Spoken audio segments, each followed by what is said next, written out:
If you're a business owner, then animated explainer videos are the best way to capture attention. Get more Deadline of submission of audited annual accounts for financial year 30 December 2006, and for a company to submit their audited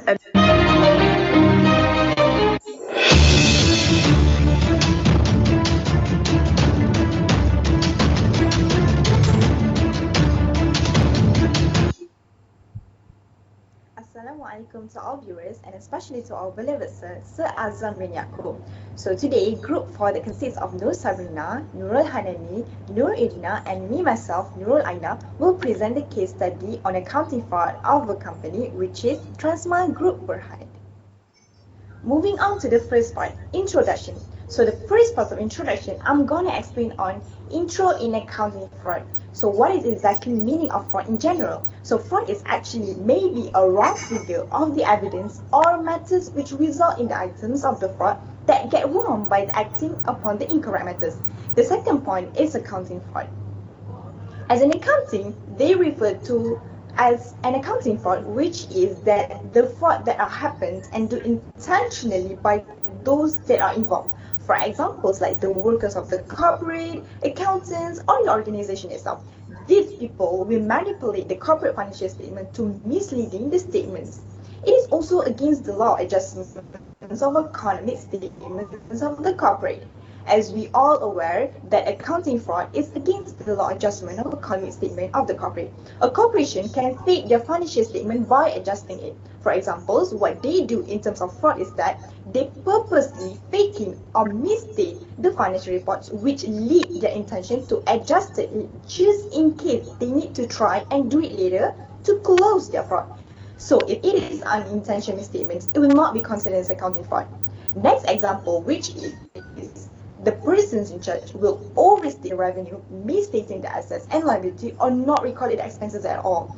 Overstating the revenue is that they may be defined because the company face a loss or not make enough revenue in the company. So what the corporate do is that they will overstate their revenue to hide their losses to the opposite parties. For not recording the expenses in their earning report is that this may show that the corporate gain more profit by overstate their revenue and not stated their expenses. Cook the book.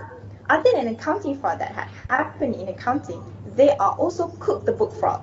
Cook the book is thought as a slang from committed accounting tricks to form the company's financial statement result looks satisfying than what happened in reality. So basically, cook the book is implying manipulating the financial reports or data. It is meaning that it will raise the company's revenue and reduce or minimize the expenses to inflate their profits and earnings.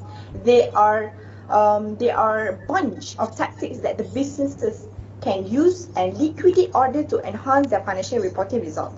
Second point is cook the book could also be a fraud against the law which lead the parent company and also the persons who are involved or responsible in adjusting the financial report. So this corporate or individual will get caught and face penalties, fines or get into prisons. It also will cause the shuttering of the corporate itself. Several cook the books fraud that are done by the businesses are, for example, the corporate not recorded the expenses on this year's and recorded it on the following of the yearly financial statements. By doing it, the profit that gained from the businesses within the current year are look more favorable. Next example that happened in cookbooks fraud is credit sales and maximize the profit. So in this situation, it is happens when the corporate use the sales that happen to maximize the profit. It is because when the sales are happen, the corporate are recorded it as a sales, even the purchaser can pay in due of 6 months. So we continue with fraud happened in Transmart Group Berhad. So Transmart Group Berhad is a company where they are providing air transportation services and they deals in aircraft parts and equipment, and they are providing aircraft engineering and line maintenance services and aircraft ground handling services. So the company was founded by Gan Boon On in November 1993, and the company was listed in Bursa Malaysia Securities Berhad on 27 1997. And in 2007, the company was hit by accounting scandal where it claims that the company was overstated their profits and revenue not only in 2006 but since 2004. And because of the failure of Transmart Group Berhad, it was not only affected to the company, but it also affected to their shareholders as well. Next is how was the fraud perpetrated and concealed. So Transmart Group Berhad was hit with an accounting scandal, and the scandal started when the company failed to follow their deadline of submission of audited annual accounts for financial year 30 December 2006. And for a company to submit their audited annual accounts, they must submit within 4 months after the close of their financial year. So for Transmart, they must submit at the end of the month, which is 30th April 2007. So, Deloitte and Tachi, who is an external auditor for Transmart Group, they rejected their annual accounts because of Deloitte found out that they are lack of certain supporting documents, and because of this, board of director has hired a special audit who is more stolen risk management to handle this case. And what they found is that Transmile has materially overstated their revenues and profits, even from 2004 in the audited annual accounts. So, because of this, the group's former CEO Gan Boon On and former CFO Low Chok Ping and former executive directors Hudin Mohammed, they were charged because they were charged on purposely making misleading statement for its quarterly report. So Morse found out that the company has suffered losses up to RM 496 million in 2005 and 2006. And they also suffered losses 126.3 million. Instead of, they are saying that they are gaining profit of RM 157.5 million. And lastly, Morse found that in 2005, Transmile has losses RM 369.6 million. Instead of, they reported that they are gaining profit of RM 84.4 million. Next is who is the whistleblower. So whistleblower is actually play a hard role in a corporate environment, and everyone won't come out and say what is the wrong with the company, but as a whistleblower you must come out when there is a hidden things in the company, and this will prevent the company from a full disclosure. So in this Transmart Group case, I can say that the whistleblower is their special auditor, who is Morse Roland Risk Management. When they found out that the company had materially overstated their profits and revenues, not only from 2006, their unaudited annual accounts, but since 2004, in their audited annual accounts. So, um, the company profits in the company's profit for the 2006 is actually has had reversed from profit to a loss.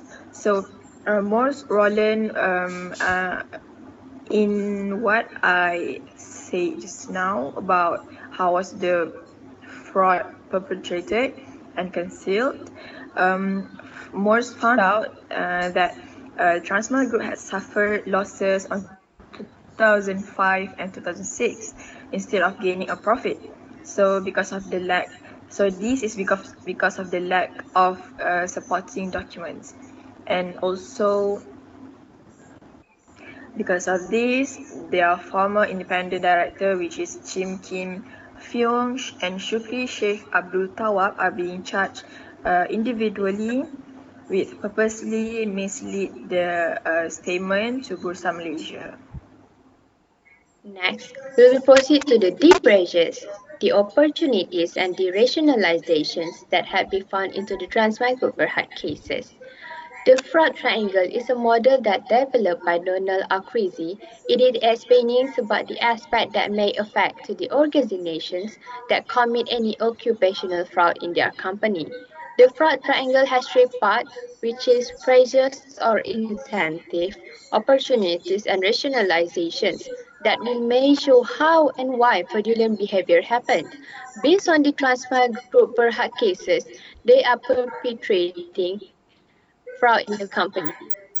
The first fraud triangle is pressure, when common incentive for companies to manipulate financial statement is a decline in the company's financial prospect. Based on the Transmart Group Berhad cases, the pressure that had been found in the company when the company was hit with accounting scandal in 2007. It is happened when they fail to attach by the due date to submit their audited annual accounts for the financial year ended 31st December 2006 to Bursa Malaysia. But then it became unpleasant when their external auditor, which is Deloitte and Touch, made decision to decline the approval of annual account to approve due to lack of some supporting documents. Therefore, the directors should play their roles very well by giving the accurate documents, and they have to knowledge about the date of submissions of annual account on time. This will avoid any issues in the future that may affect of the status and reputations on Transmart and other parties. Apart from that, they found out there are some revenue and profit were materially exaggerated on the unaudited annual accounts on 2006 and the 2 years back before audited annual accounts on 2004 and 2005.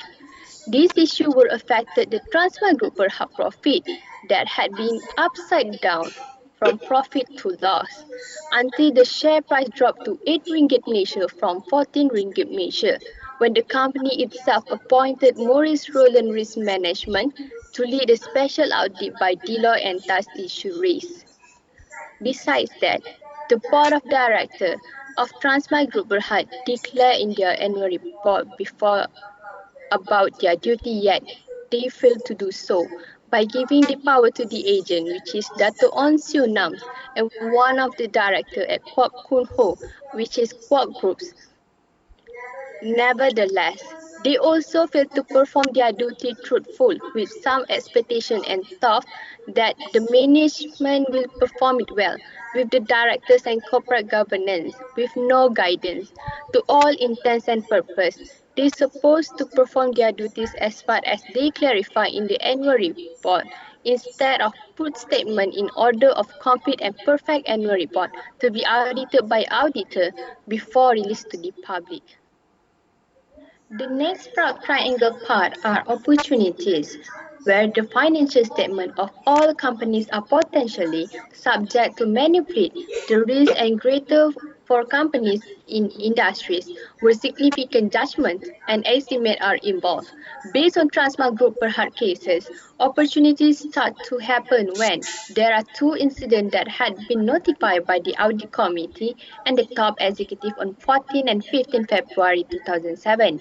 They found a major accounting issues on the fourth quarter of 2006 unaudited report, the auditor decided to meet the board of directors to discuss and confirm about the approval unaudited annual account. Unfortunately, the annual account has been released before the auditor take any actions when it is released 2 weeks before the date of submissions. The release issue occurred due to lack of in communications between the internal auditor, external auditor, and the board of directors. In fact, this will lead the audit committee and top executive to feel skeptical on the board of directors to conceal something related to Transmart company. The effect of release unaudited annual account, the independent auditor may be able to making a misleading statement to Bursa measures that break the listing requirement of the exchange. The last part of fraud triangle are rationalization, where the attitude of top management toward financial reporting is a critical risk factor in assessing the likelihoods of fraudulent financial statement. Based on Transmart Group Berhad cases, Deloitte and Touch is an independent auditor, yet they already had more than 10 years relationship with Transmart company. The long-term relationship may have intention with familiarity trait that will be bring a bad effect to the auditor independence and their quality in auditing tasks. Indeed, it was Deloitte and Touch's intention to stay with Transmart company, even though they received an audit fees that were comparatively insufficient since they were worried of losing clients. Having a long-term relationship between the external auditor and the company itself may have misunderstanding and misstatement due to familiarity trade as the Deloitte and Touch clarified their statement reason to decline to approve the annual account before. The reason are the board of directors itself was not giving a commitment to the auditor by giving the accurate supporting document that had been asked for in order to cover up the management fraud idea to satisfy themselves and to ensure the company will sustain their profit and revenue every year. Consequence from the Transmart Group Berhad scandal. First is shareholder, employee, auditor, government Malaysia and Bursa Malaysia, and also we have a company and guilty parties. So we go through one by one. First is shareholder. Some of the shareholder were affected by the share crash during this scandal. The massive drop on 3 January 2007. Share price from as high at 14 ringgit 40 cents to 50 cents at the top of the March 2010. This is caused the huge loss on the shareholder wealth. So the largest of the shareholder was Trinity Coral Sendian Berhad, and also the largest shareholder is in this Transmart Group Berhad is Cook Group, and the others portable shareholder is uh, Post Malaysia and JP Morgan. Okay, we move to the next point. The next point is employees. This scandal caused a huge consequence on Transmart Group Berhad employee and also to the former employee of the company. With this is going to cause in the tarnishings of the good name of the company in employees, either they involved directly or to the fraud, or they have no idea um, about this fraud. Okay, all the employee has been affected, while some of them didn't know about this fraud. Okay, we move to the third point is auditor. So we know the Transmart Group Berhad auditor is Deloitte and Touch. Okay, the failure by Deloitte and Touch to detect the material error in Transmart financial statement had cast a doubt on the auditor's competence and legal. They also gave a public doubt to the credibility of the auditing profession and affected the public confidence in auditor duties. So we move to the next. Malaysia's government and also Bursa Malaysia.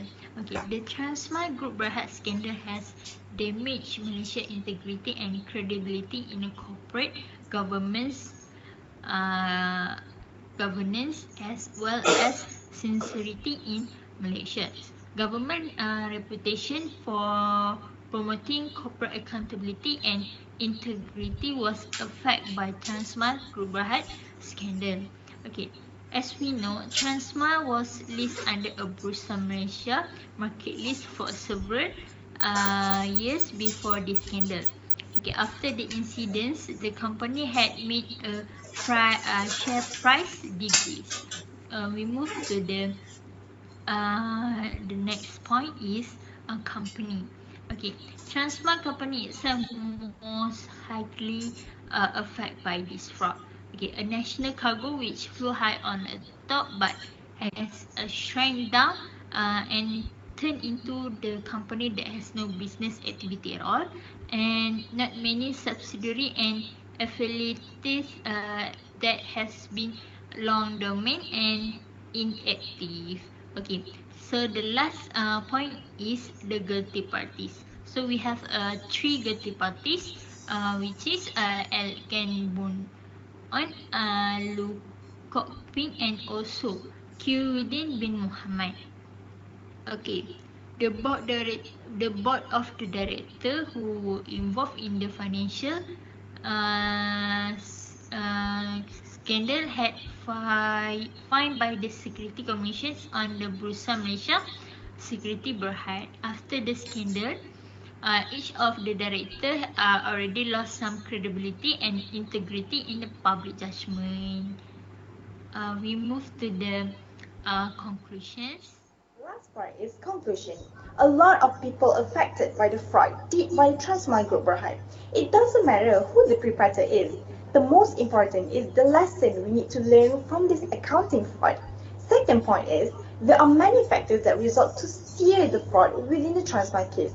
So the first factor is the managerial behavior that desire to create the organization that appear to be good in terms of performance.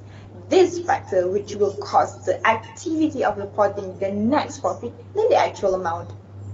Besides that, lack of control systems and lack of monitoring. Lack of control system prevent and detect the misconduct result to fraud to occur unexpectedly.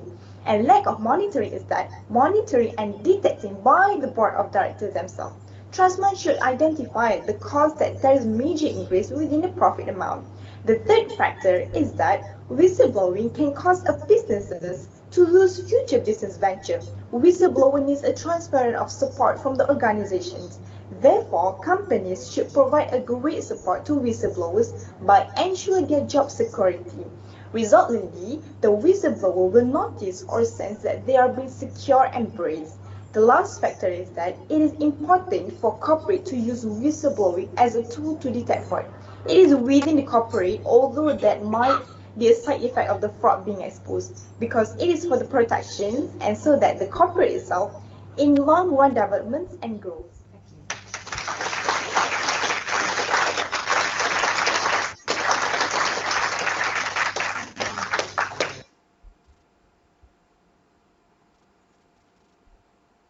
Okay, good morning. That was a presentation done by some university students on the Transmile.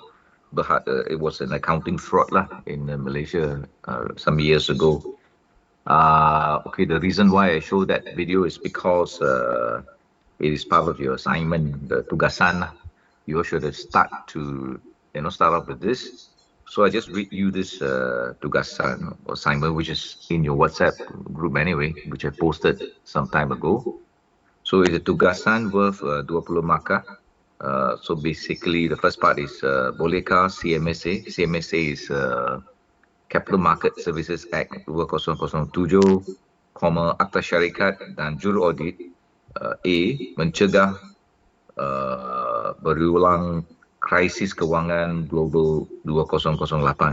So will the Act Capital Market Service Act 207, Akta Syarikat 2016 that we've been going through, and auditors prevent the recurrence of the Great Global Financial Crisis 2008.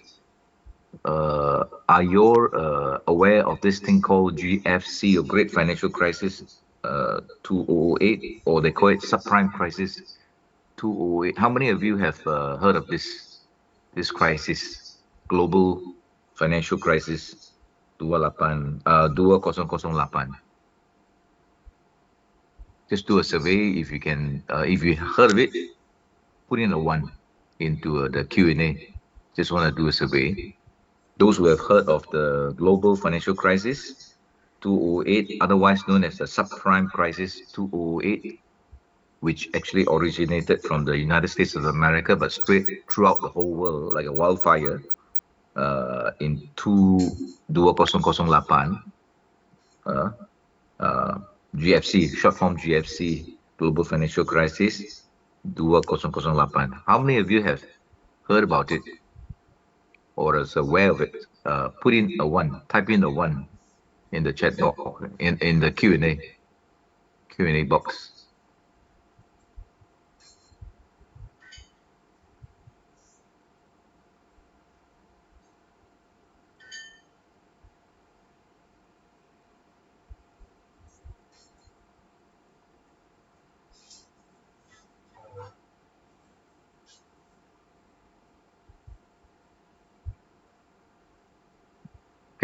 Are you able to access the Q&A box?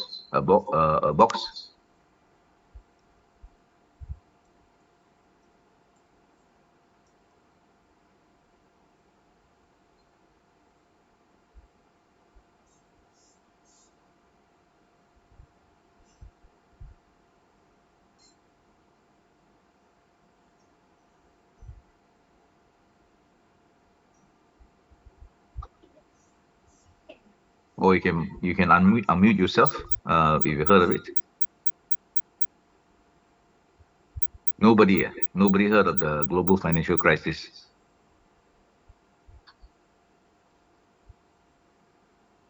I can't hear. Can you hear me? Quite well. The audio is working. Yes, sir, the audio is working. Okay. Have you heard of the global financial crisis GFC Not 2008? really, sir. Huh? No, never heard of it, huh? Yes. Okay, then you come to the right place. This global financial crisis happened in the it started from the United States. Uh, the reason why I bring it up is because it's part of your assignment, huh? So to tackle this question, you need to have a background of what are all these financial crises, accounting scandals, or you have to write a brief history lah, background before you can actually answer the question. So just now I played the Transmal Berhad scandal. So you all should summarize that in your answer. Yeah. And then you apply CMSA if it was happening at that time, it came into force at that time with Akhtar Sharikat and auditors, would it have prevented Transmal scandal from happening? So as you look through that video in Transmal, you find that whistleblowing is an important tool, isn't it? Kalau somebody whistleblow, if somebody had whistleblow earlier, then you would have stopped the crisis from compounding to such a big level before bursting. Yeah. Like I WhatsApp you all, did somebody supposed to say no? Say no, like the 1MDB, nobody who was supposed to say no said no or kept quiet. So in the end, the bubble burst lah. So there's a big loss because big amounts of money is involved because it's allowed to build up from a small bubble to become a big bubble. Uh, so Capital Market Service Act encourages whistleblower to come forward. In fact, it makes it compulsory to come forward, wajib. So if an auditor come across such things and don't whistleblow, the auditor can be charged in court and he will go to jail. The company secretary, if come across such potential fraud and don't report that or whistleblow, the company secretary can also be charged in court and if found guilty, be jailed as well. CEO and CFO and all this C-suite staff will be subject to greater scrutiny lah. So one of the topics for discussion in the assignment is Transmar. That's why I played that video. Excuse me, I had a flu, coughing a bit. So we did Enron and WorldCom already, which you can have a look in the past videos.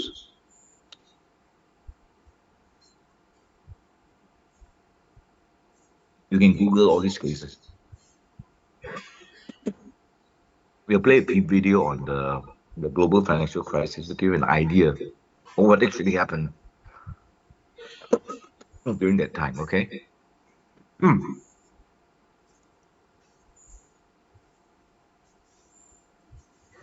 Oh, excuse me.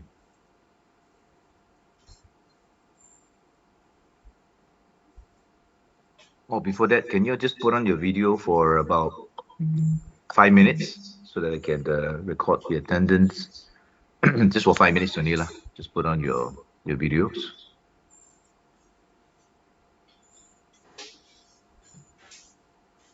The 20 people here. Just put on your video for about 5 minutes.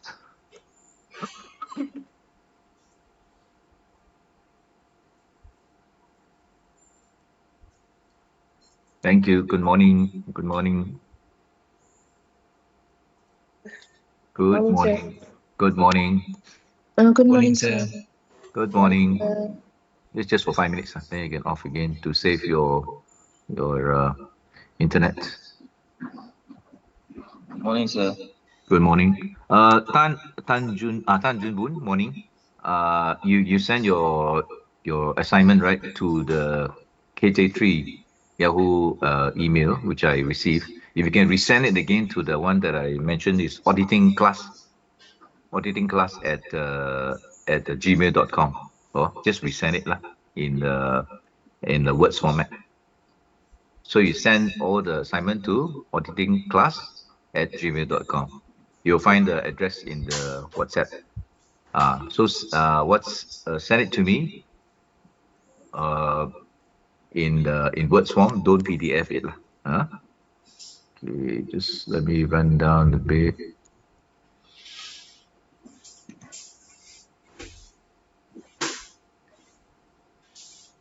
Second,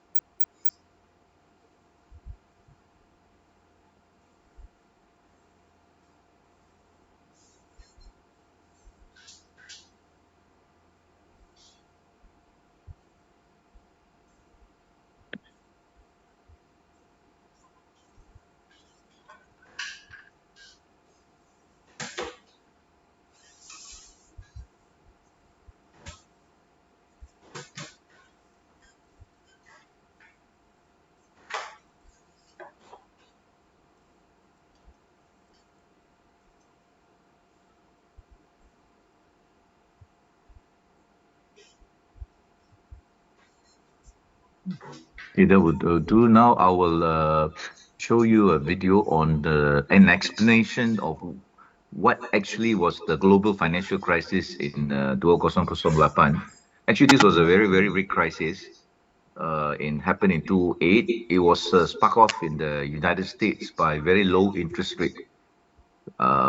Interest rate was kept very low in the around that time in the 2000 because of the global attack, the Twin Tower attack, if you remember, on the New York. So the Federal Reserve reduced interest rates to a very, very low level. And kerana interest rate was too low, a lot of people speculated in US on the property market. Because when interest rate lower, people borrow money to buy property lah. So there are the speculation in the property market in US. Property prices started to climb, climb a lot. So what happened were the banks were lending money to buyers of this property, yeah, including to people who don't qualify, right? Even you got no job, for example, some of the American Negroes who got no jobs, they were also given plenty of money by bankers to speculate on properties. Yeah. So in America, there are this thing called mortgage brokers. They are brokers that work for the banks that will go and get customers, to borrow the loan for the bank. So what happened is these fellas forged the loan documents in a is palsu one. They put got job, got everything, fill out the form, and then give it to the bank. And the bank officer also keep one eye closed because they think that property price will never come down in America. So a lot of loans were given out this way. They call subprime loan because it's given to people who actually tidak qualify, don't qualify. So they keep pushing up these loans. So the banks are very greedy because when they give out loans like that, they earn brokerage commission and brokers and the bank officer also happy because they get bonus and commission. So because of this complicit, everybody is making money. Nobody blow the whistle on this because you are making millions and hundreds of thousands, as commission. Of course, you want to keep the party going, so to say, lah. And then these banks, after a while, they run out of capital to lend out. So what they do is they package all these mortgage loans into some kind of what they call that special purpose vehicle. They pump it inside there, and then they sell these mortgages as a kind of investment to retirement funds, to pension fund, to investment banks. So the investment bank buy all these assets because they get the return when people pay their mortgages and all. It becomes a return to the investment bank who buy these so-called financial assets. So everything is good. If the property price keep climbing up, nobody's complaining because if the house buyer cannot pay, they just sell off the property lah, and then property to them, according to them, will never come down. So they are well protected. That also they think lah. However, unfortunately for these people is when the Federal Reserve start to raise interest rate in the year 2000 and 2003, the time, it affected the property prices because when interest rate go up, property price normally would drop lah. So when the property price drop, of course, the bubble also burst lah. The property bubble burst. So all these investment bank, pension funds who buy these financial assets are in trouble because the underlying people who are the owner of this property just walk away and leave the keys in the house. All right. So more and more such thing happen. Property price collapse. So all these investment banks and pension funds something like EPF like that. They are stuck with this property that nobody wants, and there's a big write down in the assets. So some banks collapse, Lehman Brothers and a lot of these Barclays, big banks collapse in the United States. And this created a financial crisis throughout the world because when the bank collapses, there's a drop in confidence, and the banks don't know whether they can trust each other. So this problem spread throughout the whole world, and a lot of these subprime assets, the mortgage that the bank package and sell out, actually were sold to overseas investors as well. And it affected a lot of overseas companies and overseas countries as well because of the fallout. In fact, one country called Iceland went bankrupt. Actually, a country went bankrupt because of this problem. Yeah. So this was a big thing that happened in and that blew up in 2008. Uh, there was a collapse of some many big banks, investment banks like Lehman Brothers. Yeah, Lehman Brothers, and it affected a global. It started a global depression or recession or depression lah, 2008. Right. So it's a very big thing that happened. But I guess you all are not aware of it because you were quite sheltered lah. So you're not in the job market, maybe, or not in the property market. Okay, we will watch how they explain this in one of the videos. Okay. Um,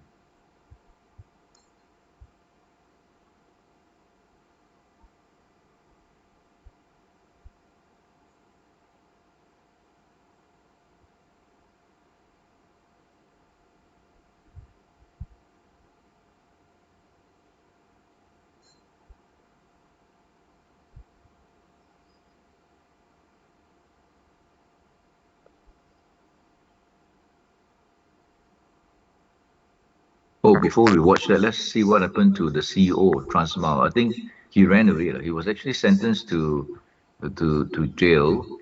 But I think dia lari lah, dia cabut. His name is Mr. Gan. Let's have a look. What happened to him?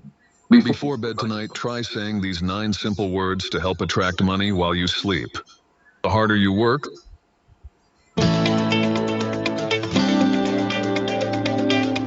Transmart Group founder and former CEO Gan Bun Aun has been found guilty for his role in the chartered air freight operators accounting scandal. Sessions Court Judge Hasbullah Adam found Gan guilty on an alternative charge of furnishing, as the director of Transmart and with intent to deceive, a misleading statement to Bursa Malaysia with regard to the quarterly report on unaudited consolidated results for FY06. Gan was fined 2.5 million ringgit and sentenced to 1 day in jail. The verdict comes after 10 years of court proceedings. So actually, it's not too bad lah. The fine was money-wise quite big, but 1 day jail. I think, to me, would you accept it or not? If you are Mr. Gan, the ex-CEO, would you accept this punishment? 1 day jail. Yeah, it's not too bad, right? 1 day jail. And you look at Enron and WorkCom, you know how many years jail they got, those fellas? For doing about the same thing, lah. 25 years. 25 years. And this guy get one day jail. And then guess what? He somehow run away. This guy, he doesn't know a good deal when he sees one. So anyhow, but the fine is quite big, lah. So maybe he cannot pay the fine. If you don't pay the fine, then you still have to go to jail for a longer time. Yeah. So it could be if you don't pay that fine, you may have to stay in jail for 1 or 2 years, lah. But still, is a lot less than the United States, where Bernie Ebbers, WorldCom, and Ken Lay, and this what's the guy's name, the ex-CEO and CFO, all kena, I think, in excess of 10 years lah. But do you know that Ken Lay, the chairman of Enron, was sentenced but never had to serve jail? Do you know why? Because Mr. Ken Lay passed away lah. He died of heart attack after the first court case. So maybe it was too stressful for him. So he was the only guy who didn't have to serve his sentence because he went to somewhere lah after the verdict. Transmal was once the country's national cargo carrier and a darling stock whose investors included business tycoon Robert Kwok and Post Malaysia.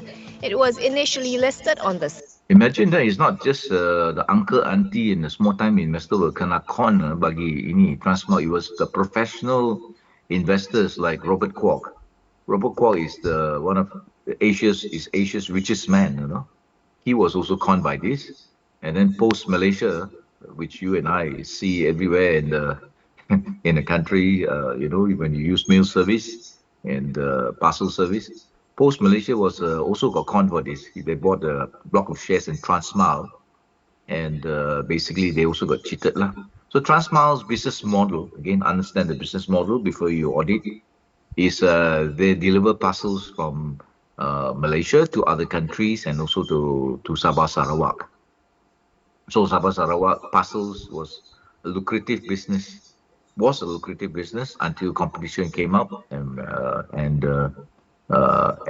competition actually entered the field. So I think what happened was Transmile was faced with a lot of competitive pressure, and CEO and CFO was sort of like doing some little bit of hanky-panky to inflate the profit lah, inflate the profit. So I think in Transmile case, maybe they didn't really siphon out money, but they inflated profit to boost the performance so that the share price can stay high. And then maybe they got ESOS and then they sell off ESOS, make some money. Like this, to me, actually, this one not so bad as actually taking out money from the company by withdrawing cash from the company lah. That's what I think lah. So this one is probably due to them trying to inflate the figures. Maybe they say, we make the figure look better this year. Maybe next year things get better. We can reverse the thing out. and we can come clean later. But the lubang get bigger and bigger, and then finally blew up because of a whistleblower. I think the whistleblower is actually maybe the internal auditor lah. They hired the internal auditor firm to go and look over the books, and actually to audit this Transmile. Have you any idea how to audit this kind of company? See, it's very simple. You go and ask for the logbook. You know, the logbook, every aeroplane, because it's a tightly regulated industry, you ask for the logbook of the plane, official document. You find from the logbook where they fly to lah. If they reported 20 flights, to Sabah or Sarawak and whichever country, right? Then you just confirm with the airport on the other side. So basically, they found that a lot of the flights were fictitious. They never flew there. Yeah, they never flew there. And then another problem is that they have three planes, and then one plane got burned down in another airport. It was never reported. Yeah, maybe they burned down the plane to collect insurance money. This is one way to also boost your profit, isn't it? So there are some factories that burn down suspiciously. The company not doing well, but when it burned down, they claim the insurance. Insurance money is enough to cover everything plus profit. So of course, is in their is more profitable for them to burn down the asset, than to run the business. So this has happened before, especially these furniture companies. Regularly they burn down. Yeah. So question mark lah as to why they why they burn down so often. I suspect it's a business model lah for them to burn down, collect insurance proceeds. So in Transmile case, there was one plane been burned down, and it was never reported in the annual report or in announcements. And then they checked through the flight logbook.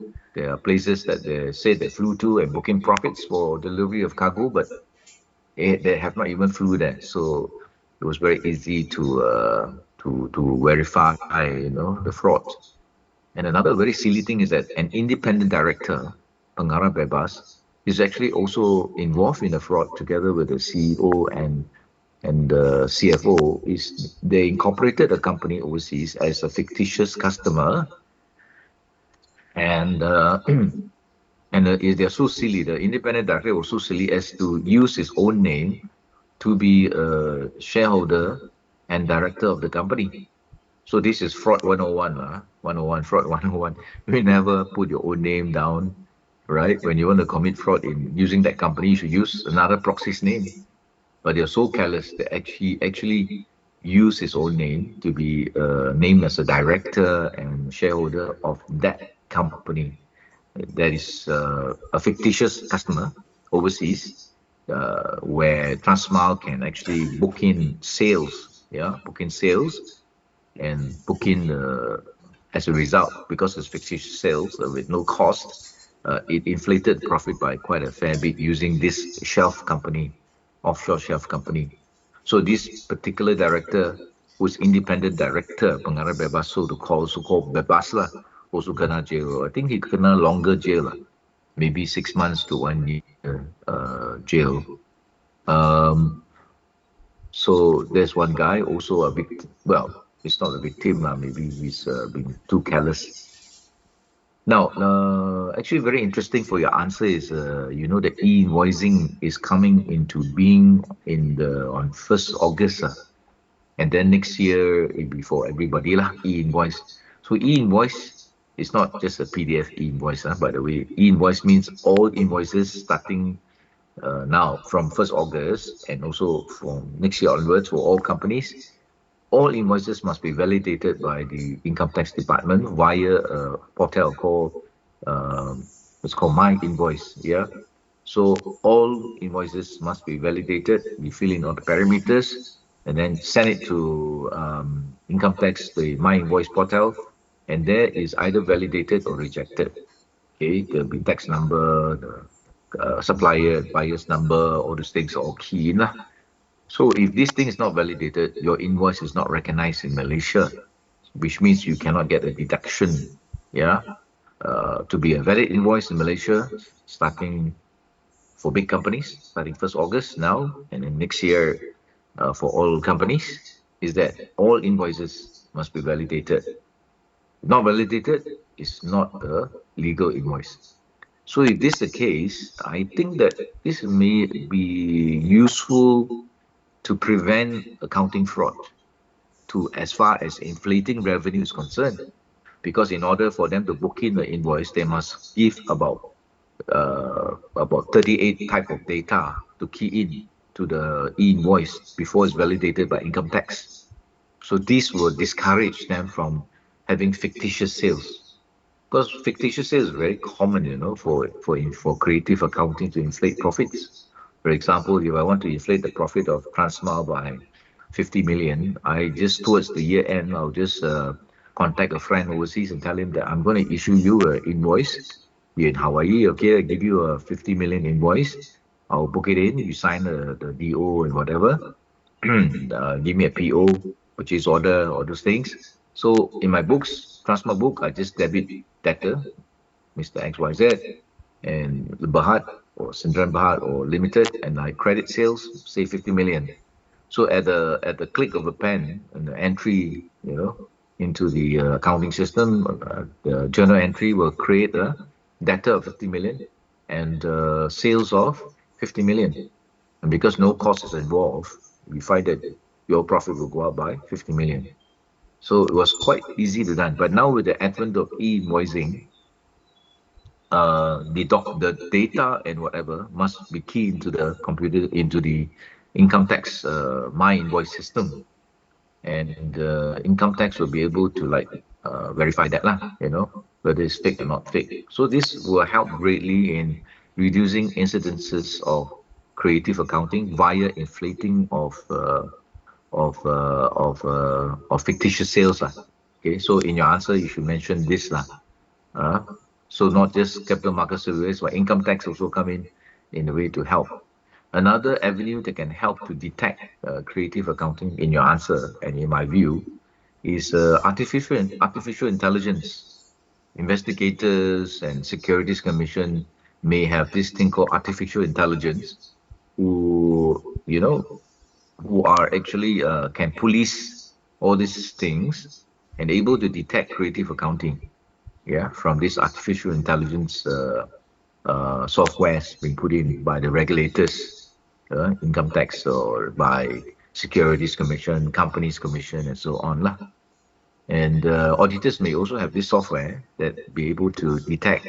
It's called artificial intelligence, right? So these are the some of the thoughts. Uh, and then another factor that can also help to reduce this creative accounting and accounting fraud and accounting scandals is maybe if they have adopted Sharia banking, right? It may prevent, hiding of transactions under these complex financial instruments. The Western country like to use this thing called financial engineering. So financial engineering basically is they try to package these basic products into very complex products. They call derivatives, options, put options, call options, and in the case of the great financial crisis, they package all these straightforward mortgage loans into very complex what they call a special purpose vehicle investments that have multiple underlying assets and financial instruments. That is something like gambling also. So if the world has enforced Sharia banking is very straightforward. You have a house, you have a loan, that's it. You cannot go further and try to package it into something complex. So these are some of the answers you can use, to answer this assignment two lah. Second board of Bursa in 1997 before it was transferred to the main board in 2002. The company fell from grace in 2007 after it was revealed that its stellar performance in 2006 was but a sham due to massive accounting irregularities. After a tumultuous chain of events, the company was categorized as a Practice Note 17 company in 2010. It was eventually suspended and delisted from Bursa in 2011. Let's go. Let it generate our presentation for us. Okay, so let's start. So this is artificial intelligence. They can do something, to to detect fraud in the future.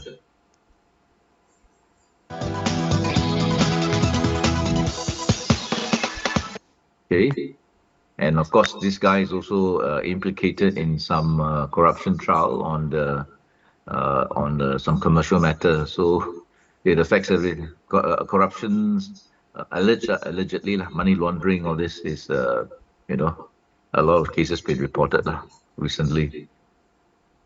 Okay,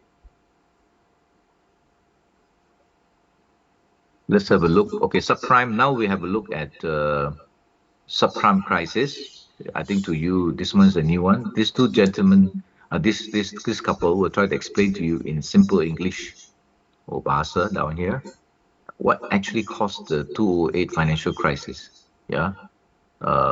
So this will give you an idea because you need to have a background rack up before you can answer that assignment. Um, as to write a background first of this crisis, what caused it, what is it first, and what caused it. Then after that, you can address how can this be prevented in the future.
Sir tak dengar, sir.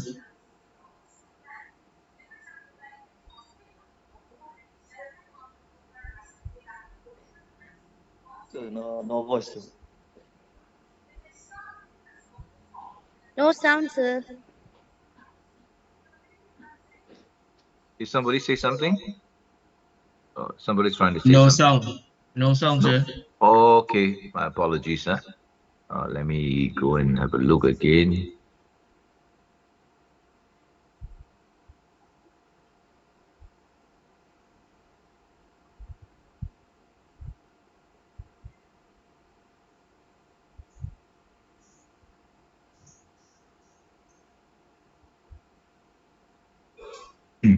I'm Adrian Hill, and today Got sound, now? Got sound.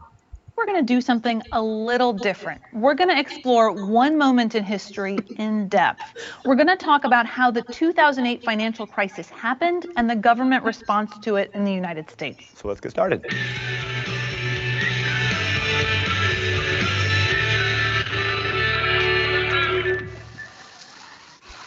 The 2008 financial crisis was a big deal. Ben Bernanke said it could have resulted in a 1930-style global financial and economic meltdown with catastrophic implications. But what happened?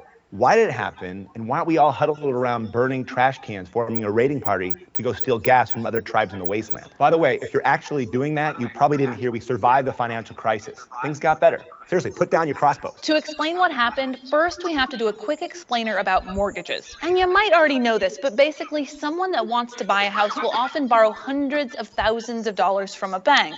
In return, the bank gets a piece of paper called a mortgage. Every month, the homeowner has to pay back a portion of the principal plus interest to whomever holds the piece of paper. If they stop paying, that's called a default, and whomever holds that piece of paper gets the house.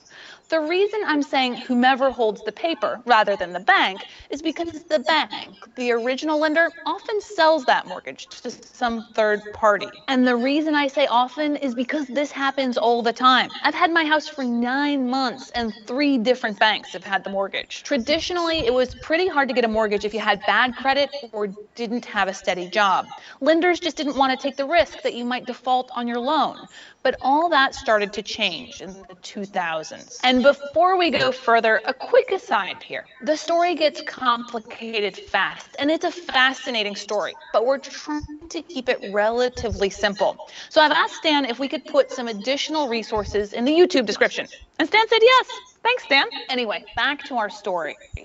In the 2000s, investors in the US and abroad looking for a low-risk return investment started throwing money at the U.S. housing market. Like homeowners paid on mortgages than they could by investing in things like U.S. Treasury bonds, which were paying very, very low interest. Big money global investors didn't want to just buy up my mortgage. They still deal with us individuals. I mean, we're paying. Instead, they bought investments called mortgage-backed securities.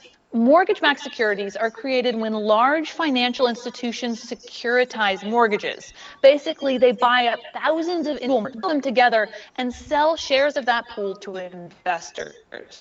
Investors gobbled these mortgage securities. Again, they paid a higher return than investors could get in other places, and they looked like really safe bets. For one, home prices were going up and up. So lenders thought, worst case scenario, the borrower defaults on the mortgage, we can just sell the house for more money. At the same time, credit ratings agencies were telling investors these mortgage-backed securities were safe investments. They gave a lot of these mortgage-backed securities AAA ratings, the best of the best. And back when mortgages were only for borrowers with good credit, mortgage debt was a good investment. Anyway, investors were desperate to buy more and more and more of these securities for more mortgage. So lenders loosened their standards and made loans to people with low income and poor credit. You'll hear these called subprime mortgages. Eventually, some institutions even started using what are called predatory lending practices to generate mortgages. They made loans without verifying income and offered absurd adjustable rate mortgages with payments people could at first, but quickly ballooned beyond their means. But these new subprime lending practices were brand new. That meant credit rating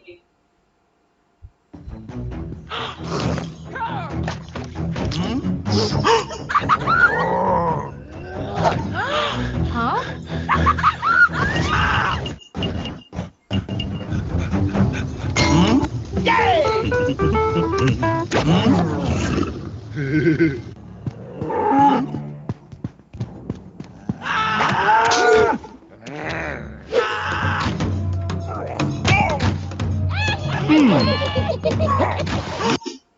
Rating agencies could still point to historical data that indicated mortgage debt was a safe bet. But it wasn't. These investments were becoming less and less safe all the time. But investors trusted the ratings and kept pouring in their money. Traders also started selling an even riskier product called collateralized debt obligations, or CDOs. And again, some of these investments were given the highest credit ratings from the ratings agencies, even though many of them were made up of these incredibly risky loans. While the investors and traders and bankers were throwing money into the U.S. housing market, the price of homes in the U.S. was going up and up and up. The new lax lending requirements and low interest rates drove housing prices higher, which only made the mortgage-backed securities and CDOs seem like an even better investment. If the borrowers defaulted, the bank would still have this super valuable house, right? No, wrong. Let's go to the thought bubble. Actually, let's go to the housing bubble. You remember bubbles, right? Rapid price increases driven by irrational decisions. Well, this was a bubble, and bubbles have an annoying tendency to burst. And this one did. People just couldn't pay for their incredibly expensive houses or keep up with their ballooning mortgage payments. Borrowers started defaulting, which put more houses back on the market for sale. But there weren't buyers, so supply was up, demand was down, and home prices started collapsing. As prices fell, some borrowers suddenly had a mortgage for way more than their home was currently worth. Some stopped paying. That led to more defaults, pushing housing prices down further. As this was happening, the big financial institutions stopped buying subprime mortgages, and subprime lenders were getting stuck with bad loans. By 2007, some really big lenders had declared bankruptcy. The problem spread to the big investors who'd poured money into these mortgage-backed securities and CDOs, and they started losing money on their investments. A bunch of money. But wait, there's more. There was another financial instrument that financial institutions had on their books that exacerbated all of these problems. Unregulated over-the-counter derivatives, including something called credit default swaps that were basically sold as insurance against the default of mortgage-backed securities. Does AIG ring a bell? It sold tens of billions of dollars worth of these insurance policies without money to back them up when things went wrong. And as we mentioned, things went terribly wrong. These credit default swaps were also turned into other securities that essentially allowed traders to bet huge amounts of money on whether the values of mortgage securities would go up or down. All these bets, these financial instruments resulted in an incredibly complicated web of assets, liabilities, and risks, so that when things started going bad, they went bad for the entire financial system. Thanks, Thought Bubble. Some major financial players declared bankruptcy, like Lehman Brothers. Others were forced into mergers or needed to be bailed out by the government. No one knew exactly how bad the balance sheets at some of these financial institutions really were. These complicated, unregulated assets made it hard to tell. Panic set in, trading and the credit markets froze, the stock market crashed, and the US economy suddenly found itself in a disastrous recession. So what did the government do? Well, it did a lot. The Federal Reserve stepped in and offered to make emergency loans to banks. The idea was to prevent fundamentally sound banks from collapsing just because their lenders were panicking. The government enacted a program called TARP, the Troubled Assets Relief Program, which the rest of us call the bank bailout. This initially earmarked $700 billion to shore up the banks. It actually ended up spending $250 billion bailing out the banks and was later expanded to help automakers, AIG, and homeowners. In combination with lending by the Fed, this helped stop the cascade of panic in the financial system. Treasury also conducted stress tests on the largest Wall Street banks. Government accountants swarmed over bank balance sheets and publicly announced which ones were sound and which ones needed to raise more money. This eliminated some of the uncertainty that had paralyzed lending among institutions. Congress also passed a huge stimulus package in January 2009. This pumped over $800 billion into the economy through new spending and tax cuts. This helped slow the free fall of spending, output, and employment. In 2010, Congress passed a financial reform called the Dodd-Frank Law. It took steps to increase transparency and to prevent banks from taking on so much risk. Dodd-Frank did a lot of things. It set up a Consumer Protection Bureau to reduce predatory lending. It required that financial derivatives be traded in exchanges that all market participants can observe. And it put mechanisms in place for large banks to fail in a controlled, predictable manner. But there's no consensus on whether this regulation is enough to prevent future crises. So what have we learned from all this? Well, one key factor that led to the 2008 financial crisis was perverse incentives. A perverse incentive is when a policy ends up having a negative effect opposite of what was intended. Like mortgage brokers got bonuses for lending out more money, but that encouraged them to make risky loans, which hurt profits in the end. That leads us to moral hazard. This is when one person takes on more risk because someone else bears the burden of that risk. Banks and lenders were willing to lend to subprime borrowers because they planned to sell the mortgages to somebody else. Everyone thought they could pass the risk up the line. The phrase too big to fail is a perfect example of moral hazard. If banks know that they're going to be bailed out by the government, they have an incentive to make risky or perhaps unwise bets. Former Fed Chairman Alan Greenspan summed it up really nicely when he said, if they're too big to fail, they're too big. When something terrible happens, people naturally look for someone to blame. In the case of the 2008 financial crisis, no one had to look very far because the blame and the pain was spread throughout the US economy. The government failed to regulate and supervise the financial system. To quote the Bipartisan Financial Crisis Inquiry Commission report, the sentries were not at their post, in no small part due to the widely accepted faith in the self-correcting nature of the markets and the ability of financial institutions to effectively police themselves. So this could be a good answer for your assignment is that the corporate policemen, right, the regulators should not be sleeping on a job. Lah. They should be sort of doing their regulatory work, doing audits and things like that. Yeah. So if they were not doing the job and sleeping on the job, yeah, that is one big red flag. Lah. So in Malaysia, our corporate regulators are the Securities Commission, yeah, Bank Negara, and you have the Companies Commission. And then, of course, you got the audit oversight body who audit the auditors. So all these regulators should not be sleeping on a job. They should be actively regulating.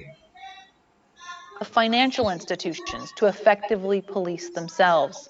The report placed some of the blame on the years of deregulation in the financial industry and blamed regulators themselves for not doing more. The financial industry failed. So if you have deregulations, sometimes different countries got different type of regulations. The crooks will move from one country to another country where the regulations are lower in order to escape detection. So like 1MDB, they siphon the money outside of Malaysia to other countries like Bermuda, Seychelles, and all the other countries that have very little regulations, yeah, to hide themselves in order to launder or launder the ill-gotten money.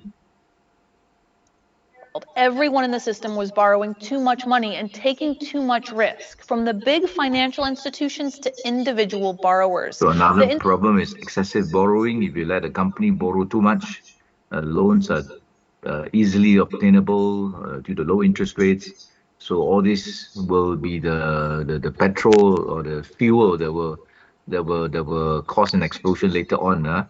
They say when everybody is swimming naked, you'll be found out when the when the low tide come. All of you will be caught. Yeah. So low interest rates, easy borrowing, banks easily give you loans and things like that. Standards are down. So all these are ingredients for accounting frauds. Institutions were taking on huge debt loads to invest in risky assets, and huge number of homeowners were taking on mortgages they couldn't afford. But the thing to remember about this massive systemic failure is that it happened in a system made up of humans, with human failings. Some didn't understand what was happening. Some willfully ignored the problems, and some were simply unethical, motivated by the massive amounts of money involved. I think we should give the last word today to the Financial Crisis Inquiry Commission report. To paraphrase Shakespeare, they wrote, "The fault lies not in the stars, but in us." Thanks for watching. Crash Course Economics is made with the help of all these. So basically, she's stressing on the human ethics, lah. We have to monitor our conscience, so to say. So this was a very big crisis in the year 2008. It caused a lot of people to lose their jobs globally, not just as America, because it spread throughout the whole world. People committed suicide because they lost their life savings. So it's quite a very sad case. Malaysia was in some way sheltered from this disaster because of capital control. So Malaysia banks and investors and EPF did not buy the American subprime products, which were bought by other countries. So Singapore was also in fact affected. They lost money. Iceland is one country that invests heavily in these subprime mortgages, and the country went bankrupt basically because of that. So there was a global recession been triggered. So they did a post-mortem on it and found out that basically they need better regulations. So would regulations help? Will Capital Market Service Act 2007 help? So, like just now I discussed, for global financial crisis, one of the factors apart from greed is this complex thing called financial engineering. Yeah. What is financial engineering? This is a favorite thing been done by Western bankers in Western countries. Is they design products to sell it. The investment bank, design these products to sell it to investors, and these products are very difficult to understand. Yeah, they will design products that are actually not the real products, but derive the value from the underlying product.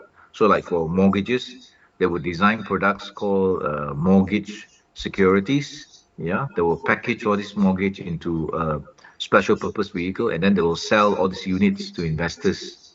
So the banks basically offload all these mortgages into these special purpose vehicles, and then they will sell it, offload it, their balance sheet, offload from their own balance sheet, the bank's balance sheet, and sell it to pension funds, and sell it to investment bankers. And in turn, the investment bankers actually borrow money to buy these assets. So maybe they say they can borrow at 3, 4% or 2% because interest rate low at that time. And if these mortgages give a yield or a return of 6%, that means they're making good money. Whoever up the supply chain, the banks are happy because they get rid of this thing that they know is very toxic without telling the investor. So the banks will then use this money to go and give out more loans, and then the cycle go on and on.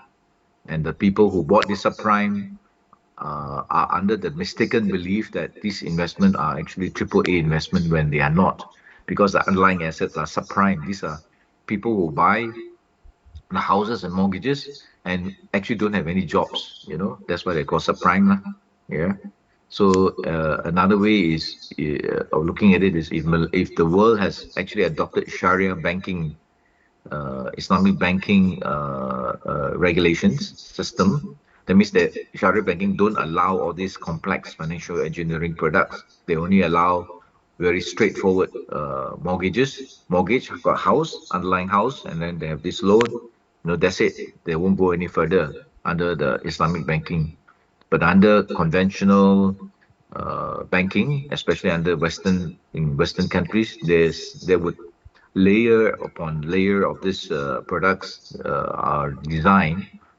Uh, they call financial engineering, where the products that finally come out to the market are not easily understood by people. And some of these instruments that they sell are actually akin to gambling. For example, options. Option actually is the right to buy something. Call option. Put option is the right to sell something. So they're selling all this derivative. Yeah. So derivative, according to Warren Buffett, are instruments of mass destruction because you can lose many times the amount that you put in without without realizing it. That's a danger. All right. Okay. So today, just summarize, we have looked at Transmal, we have looked at subprime, okay, subprime, the global financial crisis 2008. The reason why I bring these two up is because it's in your assignment, the second assignment that we also discussed today lah. You need to write something on the background of this scandals or this crisis before you can answer the question. So you need to go and do some research lah on the background, what actually happened. So Transmile is very straightforward. It's creative accounting, the inflated sales. Okay. How to prevent Transmile from happening again?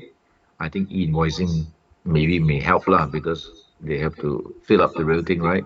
I mean, you still can do creative accounting if you got all those data and you do it in the manner that you try to window dress possible, but it's more difficult.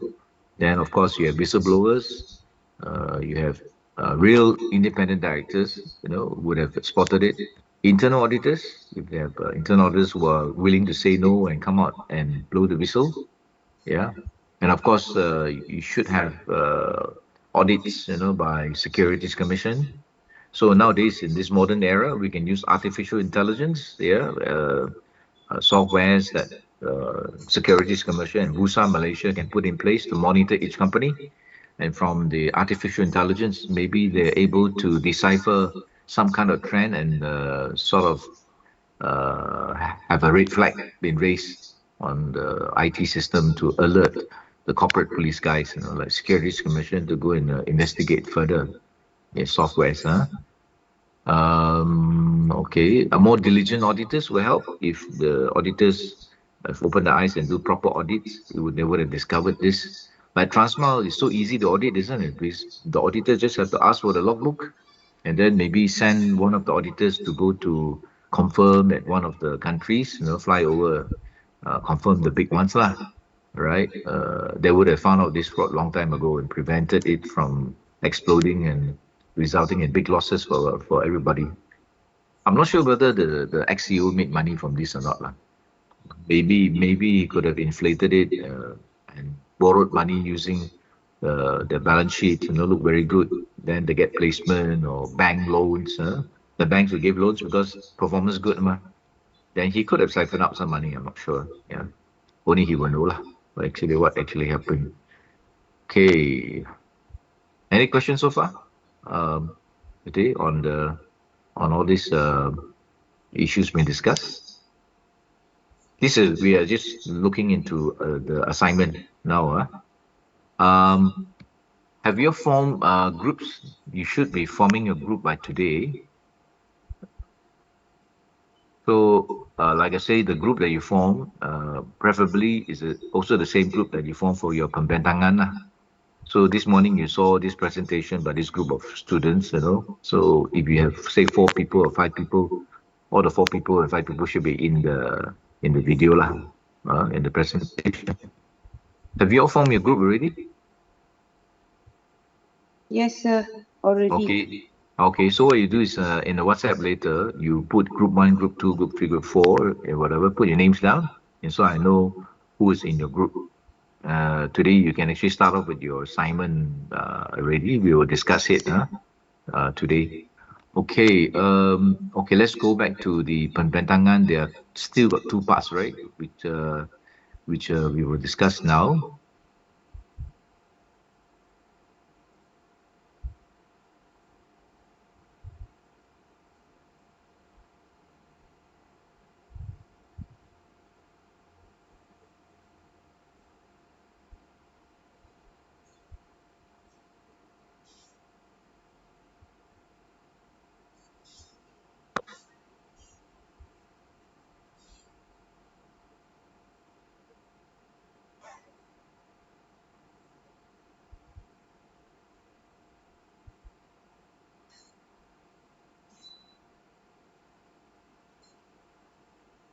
So last week we already discussed the Akta Syarikat, from the sections until 2228, okay, where officers and auditors actually can take insurance, indemnity insurance for liabilities that arise from their audits,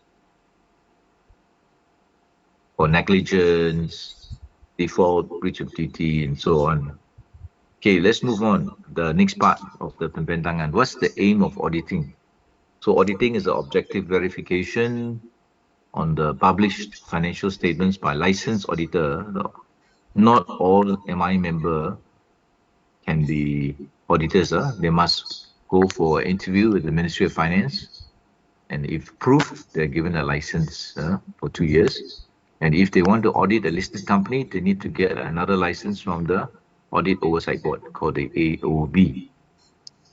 Audit will be able to provide independent view of matters relating to financial statements and give assurance on the credibility and accuracy of the financial statements.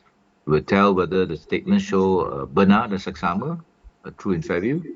They never say 100% accurate lah. It just tell whether financial statements show a true and fair view, benar dan seksama, and have been properly prepared in accordance to approved accounting standards.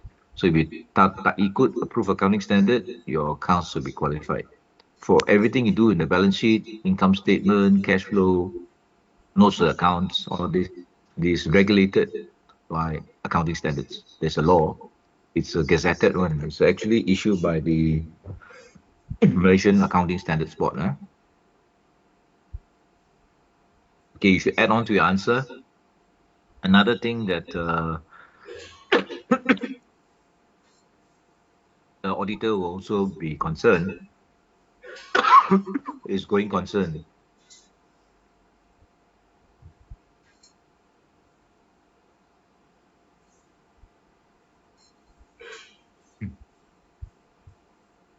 Whether the company is a going concern. That means the auditor would check whether the company can survive as a company based on its cash flow. So if the company is having financial difficulty and cannot survive or go bankrupt, the auditor will also put down in the note that the company is not going to be a going concern and highlight that to the investors and shareholders. For example, if your current ratio is less than 1:1, that's a red flag. So also add this in, going concern. And going forward, also, if the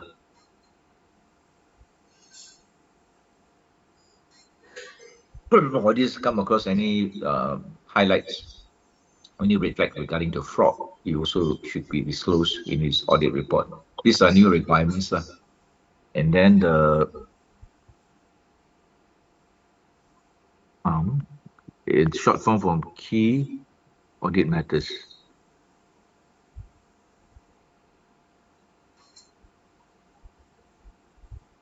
So in his report, he should mention something about whether the company is going concern or not, whether there's any fraud, and he should also disclose key audit matters. These are additional requirements recently to audit reports. Key audit matters are matters that are he come across that may not be an immediate concern now, but it could be in the future, right? Another simple word for key audit matter is matters that keep the auditors awake at night. Matters that keep the auditor awake at night. So after he signed off, after he's prepared his report, it says that the accounts are true and fair, has been properly prepared in accordance with the proof accounting standards. He will comment that the company is going concern or not, uh, fraud, whether he come across anything. Then he also put out a list of items that concerns him, that keep him awake at night. For example, it may be inventory or stocks, or it could be the way the company manages risk. Yeah. Uh, and he would list this item down, and then he will also list how he has actually addressed this issue. What things have he looked at to look at this issue at the moment? For example, he say one of the key audit matter that keep him awake was inventory valuation. And then matter that he has done, he has actually done some extra work to go and check on the stock count. He's actually done some test count, and at the moment, it seems to be under control. But it will be mentioned in his report lah. Matters that keep him awake at night, and what has he done about it? Okay, it may not be of immediate concern now, but it could be in the future. Any questions so far? This is the aim of auditing. Yeah. Uh, and what are the things that auditing looks at? Okay. So looks like audit report is very useful, right? Because from there, the shareholders can get a good idea on whether there's any fraud, uh, accounting standards being followed, whether the company is going concern, uh, and so on. So whether the accounts penyata kewangan boleh percaya or not. Yeah. But you got to be careful also, Although the accounts are signed off by the auditors, maybe one further step that you want to look at is who is the auditor? If the auditor is somebody you never heard of, you may want to take a drive to their office and check up on them. Is it a real office or is it a fictitious office, or is it just a one-man office, one-room office, or is it just a residential house with no staff? Yeah.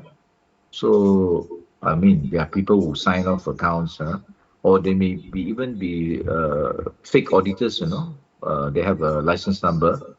Maybe they borrow somebody's license number. We don't know lah. Some people sell the license or let somebody use the license and sign and earn some fees. There are people who do that. Okay, so So apart from that, also you want to go and check out who's the auditor. If it's the big four auditor like Deloitte, Pricewaterhouse, KPMG, Ernst and Young, basically you know that they're a big firm lah. So accounts, the audit boleh percaya lah to a certain extent. But then you also realize that they have also got a lot of scandals, right? At 1MDB, three of the big four fellas actually signed off the accounts that is true and fair, when in fact it was not.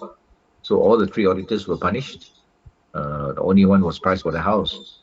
So everybody clapped. Pricewaterhouse very good. But I think I sent you an article recently. Pricewaterhouse itself is implicated in a big scandal overseas. Yeah. In fact, all the auditors are implicated in accounting scandals for not doing proper jobs, proper audit job. What's the name of that company that had a problem? I posted it on the WhatsApp. Uh, I think it's a European company. It's a European company. All right. So all the big three auditors got problems, huh? Okay. Types of auditors. External independent auditors. They are appointed by the board, not by the board. Please uh, take this out. It's not by the board. Appointed by shareholders, huh? Not by the board. They're nominated by the board, but approved by the shareholders. Okay. Term of office from AGM to AGM. 1 year, unless reappointed, is from AGM to AGM. I can put down.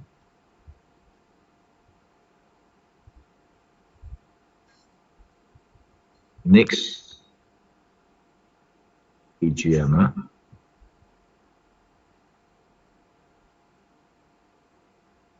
They report not to the board. Again, wrong. This answer is wrong.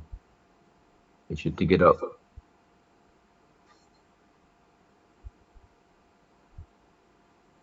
Okay. They report to shareholders. Auditor don't report to the board. Okay, so amend that. These two. So term of office 1 year, unless reappointed, is from one AGM to the next AGM. Appointed by shareholders, not by directors. Reporting to members, shareholders. Members are shareholders. To check whether financial statement comply with approved standards and whether expressed true and fair. So this is external independent auditor. Internal auditor, required by Bursa listing rule. Perform internal audit function as internal watchdog of the company's operation. Can be in-house or outsourced. Report to the audit committee. They don't report to the CEO or the management. They report to the jawatan kuasa audit.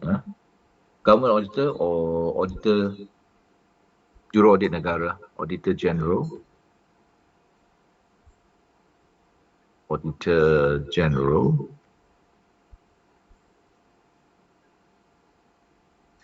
They require under the Audit Act 1957. Okay. Audit financial statements of government, public authorities.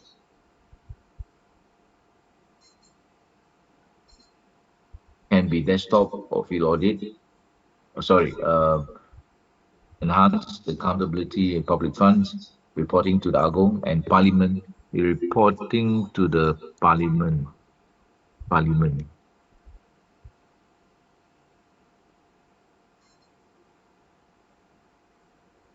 Parliament, King.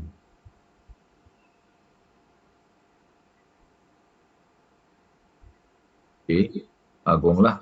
Statutory auditors, you got LHDN, SST, Customs.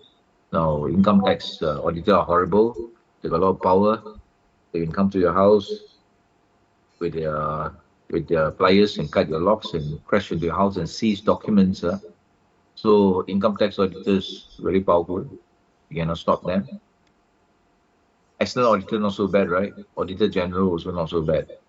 As far as income tax auditors are concerned, if it is a surprise audit, very jalat because they can come and crash into your house at 5 a.m. in the morning. At the same time, another team will be crashing into your office, together. So they can give you a bad surprise.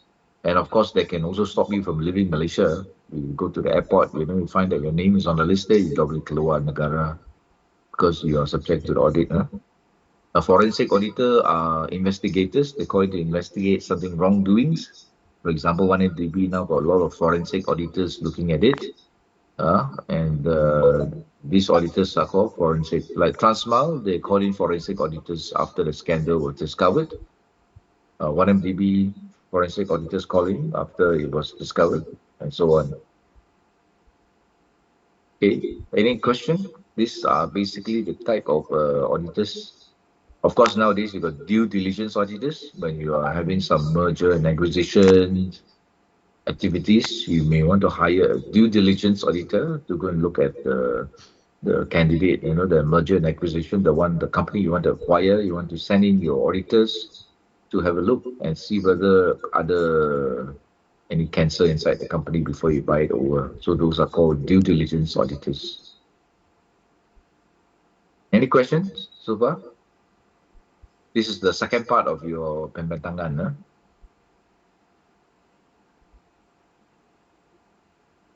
The next one, last part, how to audit fixed assets. So, like I say, first step, you must understand the business model. Spend some time to talk to the competitor of the business. If you're going to audit, say, for example, Transmile, you will want to go and talk to Federal Express, go and talk to uh, Post Malaysia, go and talk to the competitors, then go and talk to the suppliers, go and talk to the creditors. Uh, Maybe you even want to talk to the contractors and so on, so that how does the company make money now. If the company does not make money, then you have to be careful, because when the company is not making money, sooner or later you're going to have problem. Like you have to sign off on the going concern, right? So that would be an issue really. If your company year in year out tak boleh cari makan, maybe sooner or later you will die lah. So the business model must be sustainable, must be something that you can understand. It's not creative accounting, or it's not a Ponzi scheme. Some of the company run a Ponzi scheme. The business actually not viable, but they cook up a story and say that it's a very good business, and then they keep getting rights issue, they borrow money from the bank because they're a listed company. They can borrow easier. They will have rights issue, placement to new shareholders that take their money, and then they siphon the money out, and then the company die later lah. So it's important for the auditor to fahamkan their business model. Talk to competitors, talk to the suppliers, talk to the creditors, contractors, to get a good feel, of their business. And then talk to the management. From there, you can do some analysis, see the character, personality of the people behind. If they are not honest, yeah, you can basically check the background.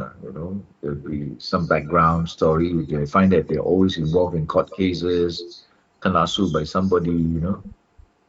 And you want to do bankruptcy search. You'll be surprised. Some of these guys are actually bankrupts. um, and uh, and they're not supposed to be directors, but they're there. Yeah. Some of them even fake their qualification. There were some cases where they put themselves as a bachelor of something degree in check the university. They're actually not there. So that all show some signs on whether they're actually genuine, ethical people or not lah. So auditor need to understand the business model, right? Then do a background check on the people behind the chairman, the CEO, the directors, CFO. If there are many resignations, CFO also reflect, why the CFO resign. Okay.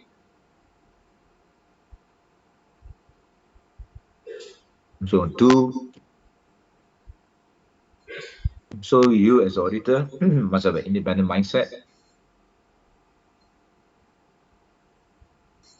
Ask hard questions. Okay. Don't be threatened, or don't be put down by them. Sometimes they ask you, are you stupid or what? Don't even understand simple thing. Don't be offended by that. Tell them, can you explain to me? You got question, and make sure that you get the right appropriate answers lah. Okay, once you have done that paperwork, you might want to visit the company, see whether the business is really working well, and have some interview with the staff and officers. Yeah, do some observations. Yeah. So look at the internal control. There should be SOPs. Yeah. So we ask, can I have a look at your SOP manual? If you're ISO, can I have a look at ISO manual? Yeah. If it's a company of some standard, you should have all those SOPs, standard operating procedure, employee handbooks. These are signs of whether the company is run properly or not. Then you assess the kawalan dalam internal control and risk management. You do some walkthrough tests and see whether these are functioning. You can basically observe, lah. You go in there, company is well kept, organized, yeah, and got all the paperwork and all the manuals and so on. Then you do a walkthrough test. Yeah. So actually, we have not even started the fixed asset yet. We're just looking at the groundwork first. Then you do a walkthrough test, going through the business flow, uh, select some sample documents, walkthrough test. Okay, after all that,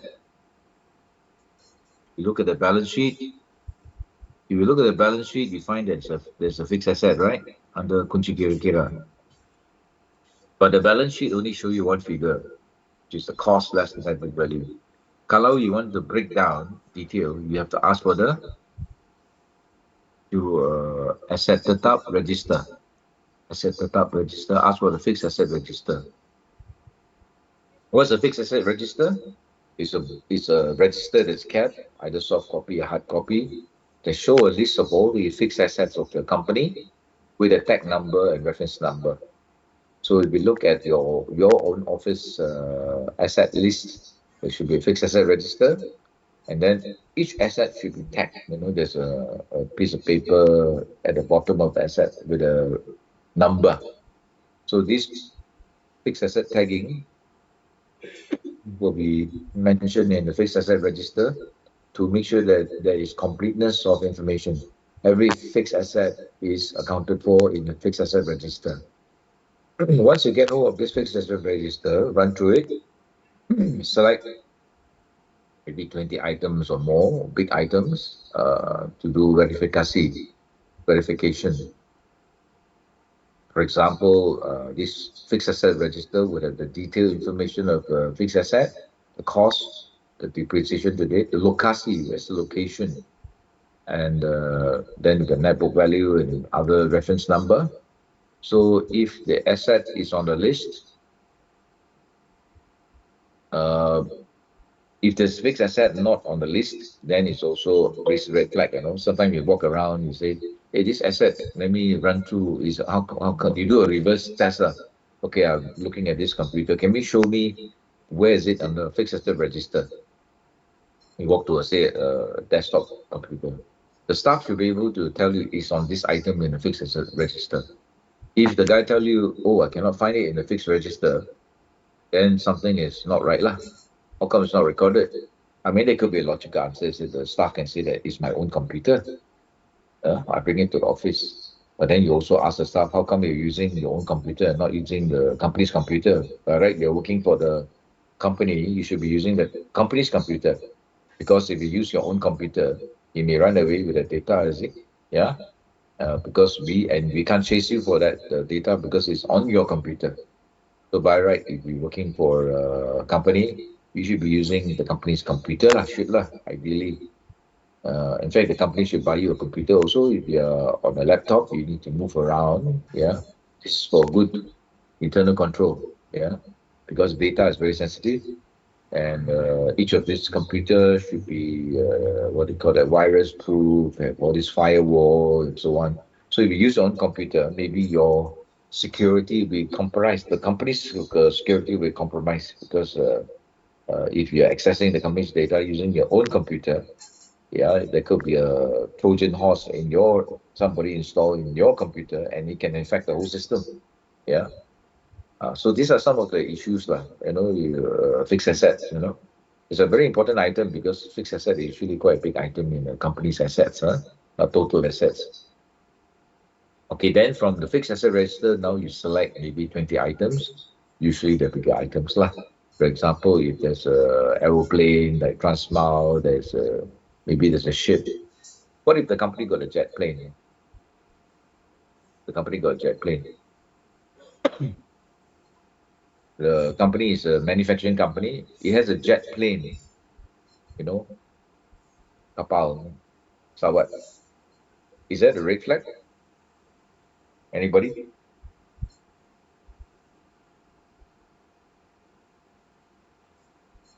Company got a jet. Anybody can explain? You look through the fixed asset register, the plane is about, say, 50 million US, so it's about 100, say 120 million ringgit. Should you be asking question on this? Manufacturing company, glove, say it's manufacturing glove lah. You do asset verification, and then in the asset you find there's a jet plane. What should you do? Ask to go for a ride, is it? Sorry?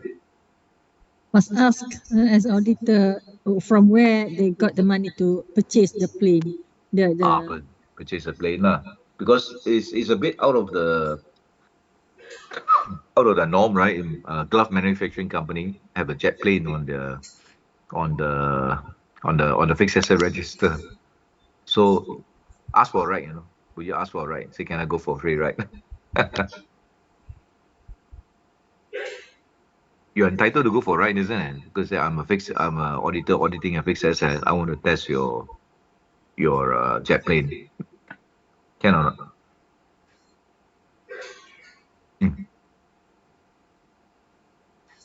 This one true story, no? Not bluffing, true story.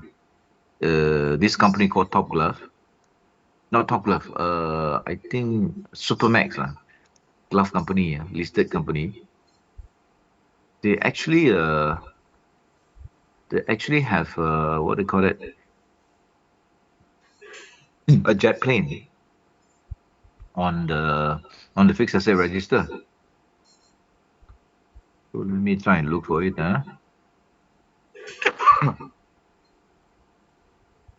So the answer given by the CEO is that he need the jet plane to travel to overseas in order to have marketing trips done. Yeah. So that's the answer. He say I need the plane to go traveling to meet customers in America, Canada. Do you accept that as an answer?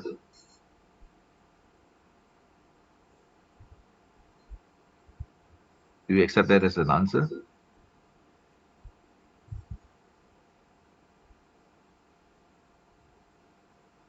I'm not. This is not fictitious case. This is a real case. A real case. And guess who complained about this?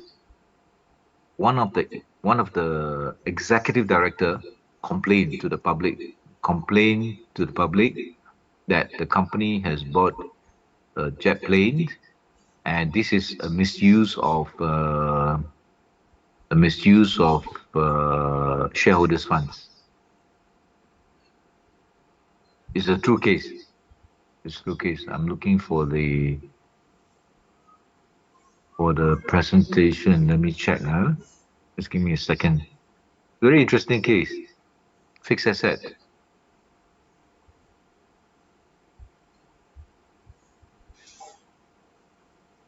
Fixed asset. Let me see here. I can do a search on this. Supermax.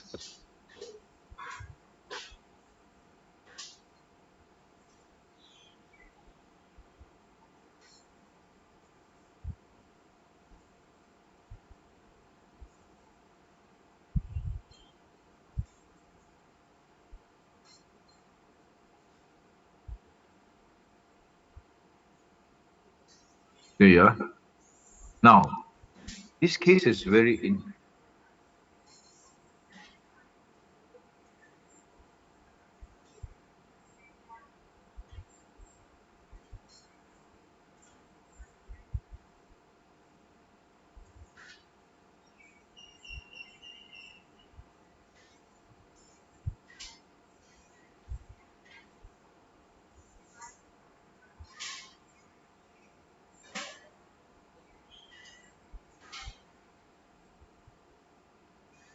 Okay.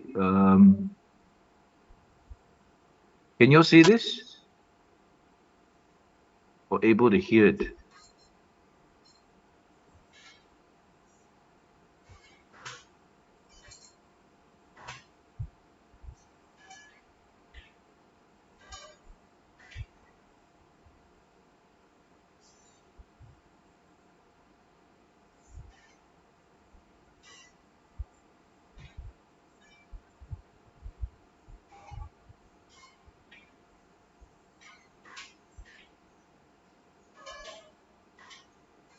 Also charged are his wife and sister-in-law, who are both executive directors of Supermax. Thai, who is also Pakatan Rakyat Linked Institute Rakyat Advisory Panel member, is being charged under the Capital Markets and Services Act 2007 with insider trading that was supposed to have taken place in 2007.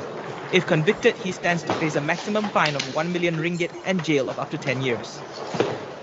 Who is also Pakatan Rakyat Linked Institute. Also charged are his wife and Thai was accompanied by in a Kuala Lumpur session Stanley Thai, who openly declared his support for Corporation Berhad Chief Executive Officer Stanley Thai, who openly declared his support for Pakatan Rakyat last year, has claimed trial in a Kuala Lumpur Sessions Court, where he was today charged with one count of insider trading. Thai was accompanied by officers from the Security Commission as he was led to the Kuala Lumpur court complex at 9 a.m. Also charged are his wife and sister-in-law, who are both executive directors of Supermax. Thai, who is also Pakatan Rakyat Linked Institute Rakyat Advisory Panel member, is being charged under the Capital Markets and Services Act 2007 with insider trading that was supposed to have taken place in 2007. If convicted, he stands to face a maximum fine of 1 million ringgit and jail of up to 10 years. Okay. So, before, remember when you do audit, what are you supposed to do? You're supposed to do some homework, isn't it? Yeah? Do some homework. So your homework shows that this guy have a history of maybe non-ethical behavior lah. Remember or not? Non-ethical behavior. So before you do like the first step of auditing, you do research on the business model. So the business model and can pakai or not?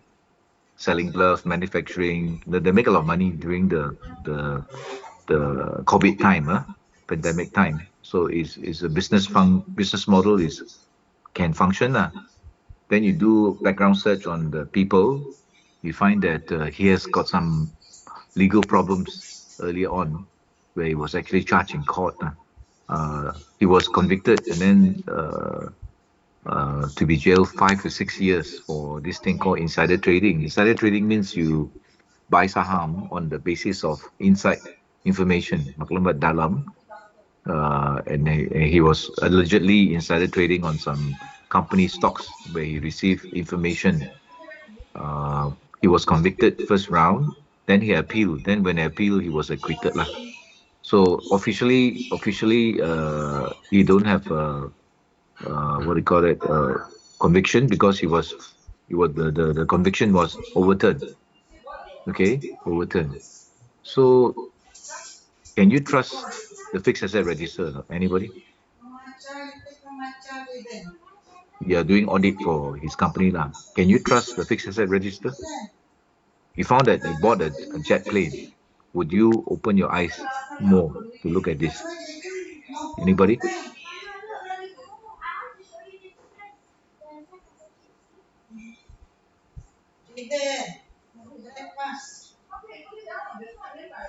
Nobody there to say anything.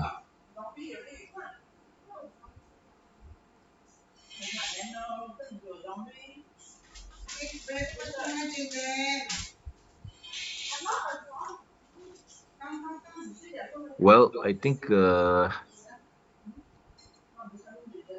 what you should do is you should go and verify why they buy the aeroplane anyway. Yeah, is it why you want to verify that if an asset is bought not for the business but for the purposes of entertainment and director, then it should be mentioned in the notes of the accounts so the shareholder know, isn't it? Is the material asset. So let's have a look at the complaint. There was that was lodged by another director against him not too long ago, that the plane was actually um a waste of shareholders' funds. Let's listen to the complaints.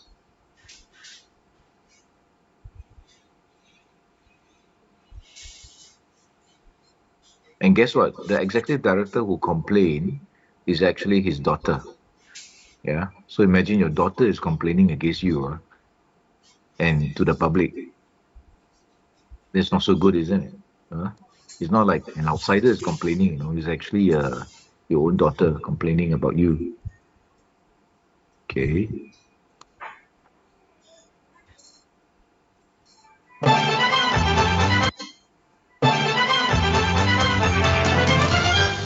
Okay, let's have a look at this. Deny The Stanley board of Tai wanted not. Supermax Corporation Berhad.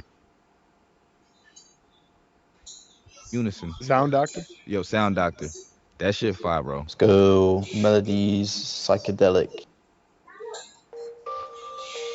The board of Supermax Corporation Berhad has denied that Executive Chairman Stanley Tai's intention to remove his daughter, Cecile Jacqueline Tai, from the board was because she rejected his proposal to acquire a new 211 million ringgit aircraft. The board also categorically refuted Cecile's assertions in her resignation letter dated April 16th that she was bullied and silenced by board members, including Stanley.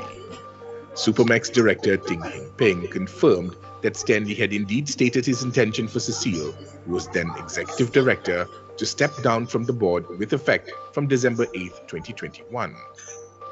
Speaking on behalf of the board, Ting said in a statement that it was untrue to say Cecile's resignation was in direct response to her rejection of Stanley's proposal to acquire a new aircraft. Ting made the comments in response to FMT Business's questions on Cecile's allegations in her resignation letter. Ting said having too many executive directors, especially non-independent family members with overlapping roles, would not be ideal in terms of corporate governance, given that Stanley had clearly stated he was returning to the board as executive chairman effective December 8, 2021. In her resignation letter, Cecile claimed there had been concerted attempts by the board to act against corporate governance practices, punish dissent, and silence transparency, leading to her decision to step down. In response, Ting said there have been no efforts or attempts to stifle any director. However, he acknowledged the board would certainly take the appropriate action to address the shortcomings where possible. So that's very interesting that the daughter is complaining about about the purchase of the 250 million aircraft. There's a waste of shareholders' funds, but the chairman and disagree. But then again, I asked whether the chairman and the CEO whether they are in one group or not, or is he actually an independent director as such? So he's got a history of. Tai was accompanied by officers from the security. Okay. Also,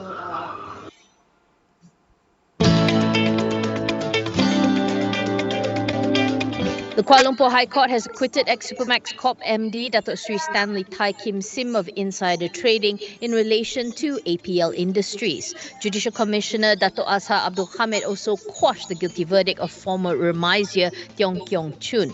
The two men were convicted by the KL Sessions Court in 2017.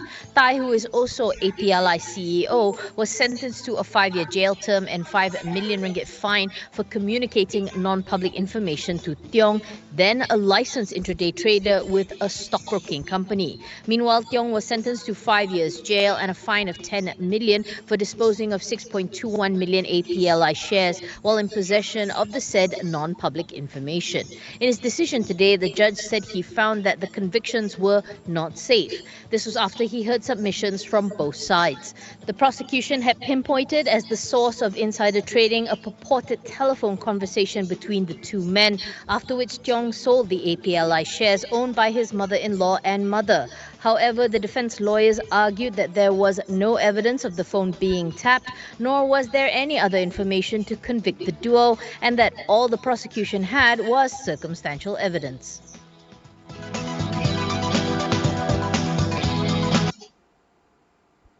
Supermax Corp.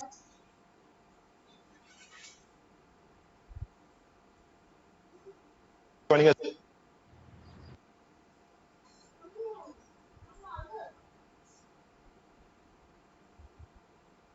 The bribery trial of former Goldman Sachs bank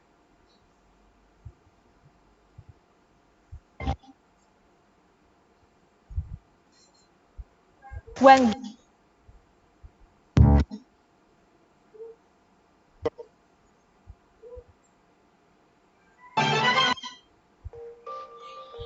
The board of Supermax Corporation Berhad The board of Supermax Corporation Berhad has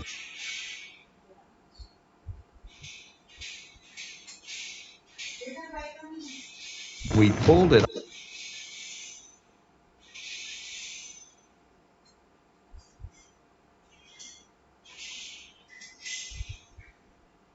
Okay, so you basically done your homework background check on the CEO because some ethical issue early on. So from your fixed asset register, you found the aircraft. So what you should do is you should go and verify the aircraft, get an explanation from the CEO as to why he bought the plane. So actually there was something on the AGM at annual general meeting of Supermax. He was asked why he bought the aeroplane. So he gave an answer that he needed the aeroplane to do marketing sales to US and Canada, and it was too far away. And then he didn't want to risk catching COVID, by catching public by boarding planes that are got other people in it. And he said that if the CEO catches COVID, he's very jalat in terms of he'll be sick and so on and won't be able to perform his function. And then he also added that in the aeroplane, they have a boardroom and they actually have meetings with other staff and senior management on the flight itself. And that they don't even have an air hostess on the plane, and they actually eat Maggi mee. They cook their own Maggi mee as they go overseas. So that explanation was being put forward at the AGM and minuted as such lah. So you've been auditor who selected that fixed asset. I guess you can take those minutes as your evidence that the aeroplane's been used for company purpose.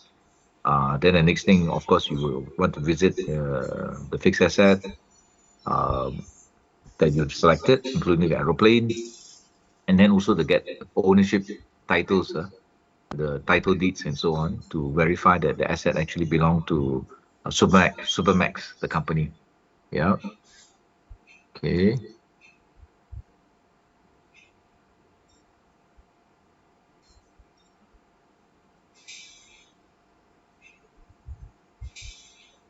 Okay, so you request for fixed asset register, cross-check fixed asset list, um, and then after checking the papers, you would perform physical verification. You go and check lah, where they are. Take your car, take your camera, yeah. Um, and before you do the physical check, make sure to take note on the safety clearance, especially when it comes to construction sites. You need to get a CIDB green card. You need to go for safety training before you're allowed to go inside the construction site for your own safety and also for your own insurance coverage. Because if anything happened to you in the construction site and you go in there without the CIDB card, you're not covered. And then you're also committing an offense as an auditor. So take note that if you go into any of these danger zones, make sure you are accompanied, make sure you undergo the correct briefing. There were cases of auditors going to visit factory that have gases in there, and then they use the camera that is that emits sparks, and then explosion happen, and then they get injured or get killed. So when you visit danger zones, make sure you have accompanied by the right people. Make sure you get the requisite licenses and insurance coverage before you go, and you have proper PPE, protective equipment. Normally, they require a crash helmet, safety helmet, maybe goggles, safety masks, uh, safety boots. Yeah, maybe even wear overalls, the special overalls that are fireproof. I remember when we had to visit oil rigs, we had to go for 1 week training. It's called BOSET, where we have to train how to undergo fire escapes, how to how to handle injuries, first aid, helicopter rides, what happens when it crashes, what you're supposed to do, that kind of thing lah. So before you are given this license to board a helicopter to go to the oil rig. So during the visit, auditors should take pictures of the conditions. Don't be fooled by the external appearance. I've seen cases where excavators look very nice on the outside, but when you investigate further and look inside, the engines are gone. It's just outside. They make it look very nice, but actually it's got nothing inside. So do check the inside. And if you are not sure about the type of machine, do take along somebody who is well versed with the type of machines to verify whether the machines are actually in good conditions, like the important parts, the semiconductor, the control panels, or these things are still intact. I come across overseas computers look very good outside, but when we look inside, we find that the hard disk has been removed and replaced with something inferior. It's quite common, right? Um, so uh, do be more vigilant to look at machines to verify. So don't forget to request for original documentation of fixed assets, land titles especially. Some of the land you verify, but there got no title. But it could be because they're with the bank or the titles are still in the process of being coming up. But do follow up and get the relevant explanation.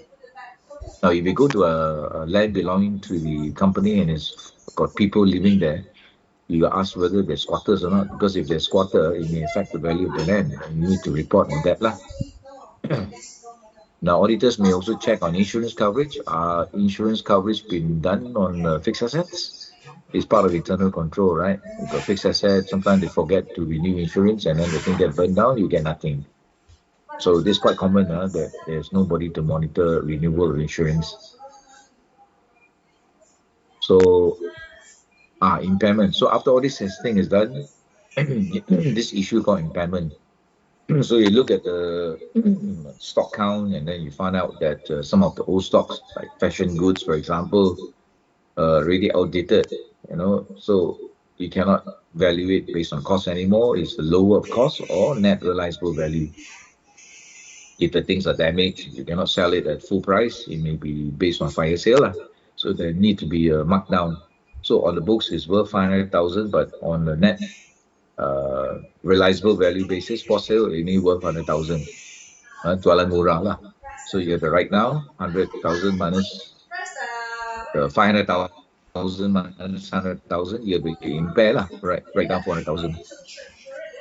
So you have to be knowledgeable on the type of inventories, whether the inventory still can pakai or not, because of the kind of stocks. And then if it is a factory, for example, actually, sorry, my apologies. I said inventory wouldn't be under fixed asset verification. It'd be under image stock count. So I'm talking about impairment. If you look at the car or the tractor, for example, is worth book value 500,000, but it looks very run down. So you may want to get a second valuer to come and look down, what is it worth? Because it's not working. You need to impair lah. Or the company owns a ship, and the ship full of lubang, got a lot of karat, rust here and there. You may want to get a second opinion. Is the asset worth so much or not? If it's not, then you may need to impair after the valuer has valued it. Now, another method of valuation is impairment. For impairment is a factory, for example. The company with a very big factory, and the books is 800 million. Book lah, 800 million. So the question the auditor will ask is that after citing the asset factory is it worth 800 million? There's no ready market for it. Valuers will find it hard to value such things because it's a very specialized factory, for example. So if that's the case, the auditor will use another method to value.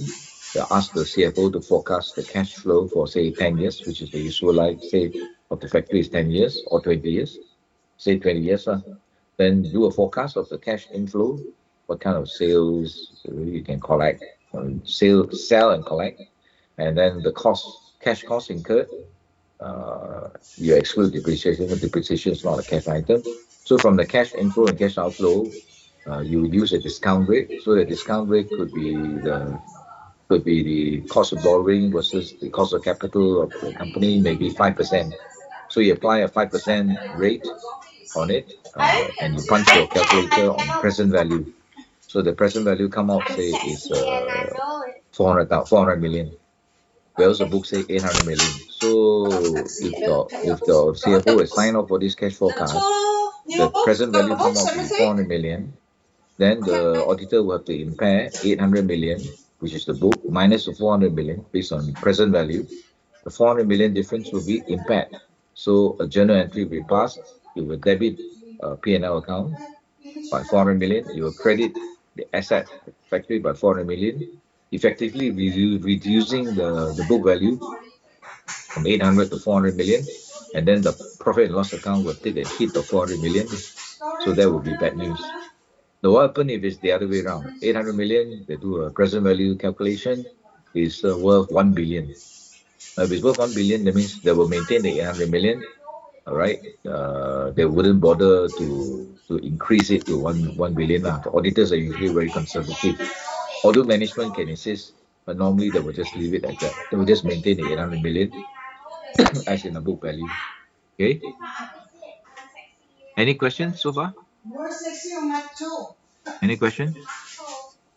So we have finished this pembentangan. So the answer you can email to me at auditingclass@gmail.com. Don't PDF it in your words, in my words, Microsoft. So those who have sent it to the different address, resend it again to auditingclass@gmail.com. Okay. We will look today further at the second one, the assignment. Okay, we will discuss the assignment today. Okay, we will take, you want a short break, 15-minute break? Yes, no, maybe, yes? Yes. Okay, you're going to take a coffee break. When you come back, we will discuss, the assignment together. So we'll come back at about, say, 11:30, we come back lah, 11:30. Okay, go and take a break now. I'll see you back here at 11:30. Yes, sir. Okay.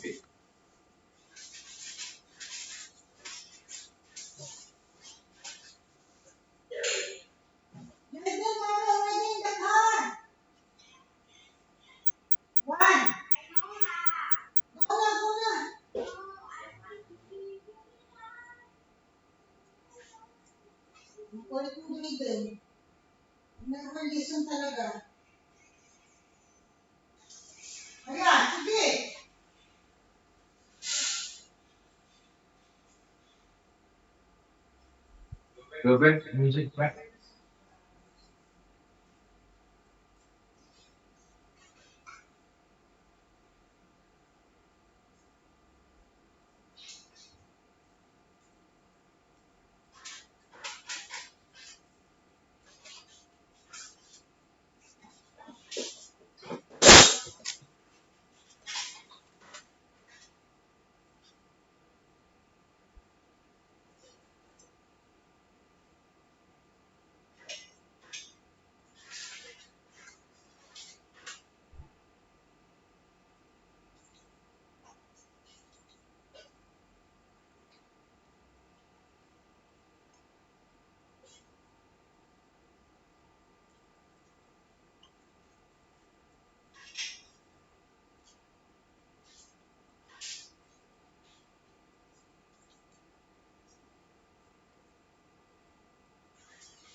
Every day, over 1,300 children under the age of 5 die from diseases caused by unsafe drinking water.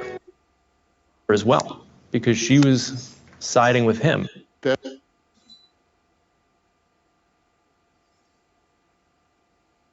Hi, I'm Malik Ali, founder of BFM 89.9, Malaysia's first business radio station. Today, I'm here to talk about the challenges that entrepreneurs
Okay, we will watch the Bernie Madoff uh, scandal. It's a Ponzi scheme by one man, American, 60B, US, right? He managed to fool many people, and a lot of people lost money. There are a few suicides because people lost their life savings to him. His name is Bernie Madoff. He's actually quite a renowned guy. He was actually the founder of Nasdaq US, which is actually a stock exchange trading platform. So he's actually quite a famous, well-respected person. But he was running a Ponzi scheme for many years. And it's very interesting, in a way, quite sad also, lah, because he had a very bad ending. He was sentenced to 150 years jail, 150 tahun penjara.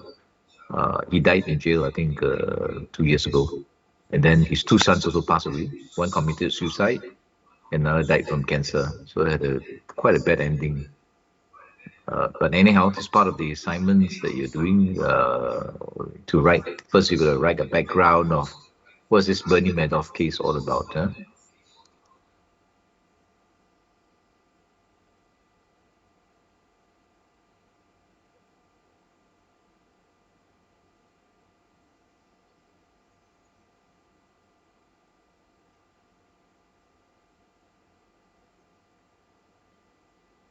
A $65 billion Ponzi scheme, the largest financial fraud in history. Thousands of trusting clients who felt safe investing with a financial genius were swindled. He hadn't invested a penny. While Madoff is serving 150 years in prison, his family has had to deal with the consequences of his crimes. His wife Ruth divested of most of her great wealth and derided by a suspicious world. Their son Mark dead, driven to suicide by shame and accusations of guilt. Their other son Andrew isolated, trying to live with the disgrace. Are they innocent or were they willing partners? For the first time since Bernie Madoff's arrest, his son Andrew and wife Ruth speak out about crime, punishment, and the shame of being a Madoff. My name is Alessandro Capozzi, and I'm here to tell you more about studying A-levels online with King's Inter High. Our online A-level curriculum is designed to empower students with confidence and learning knowledge and skills that they'll use for the rest of their lives. A-levels online can really work for anyone, whatever their environment or goals. One of our recent alumni, Thomas, said as he left us for university, King's Inter High has no commute, no distractions, and is unique. It's a tough name to live with. It sure is. Ruth Madoff. This is the wife of Bernie I Madoff. feel the shame. I could barely walk down the street without worrying about people recognizing me. And Andrew Madoff. From the very beginning of this whole episode, I've had absolutely nothing to hide. And I've been eager, I would say almost desperate, to speak out publicly and tell people that I'm absolutely not involved. Andrew and Ruth Madoff speak out in the book Truth and Consequences, a more or less tell-all arranged by Andrew's fiancée, Catherine Hooper, an attempt to separate the family from the father's crimes. Is it dismaying for you that no matter what you say, people aren't going to believe you? I think in many ways it is dismaying, but public opinion has to be something that doesn't matter to us. What matters to us is the truth. It's really hard for people to believe that you didn't know, that you must have known. I can't explain it. I mean, I trusted him. Why would it ever occur to me that it wasn't legal? The business was, his reputation was almost legendary. Why would I ever think that there was something sinister going on?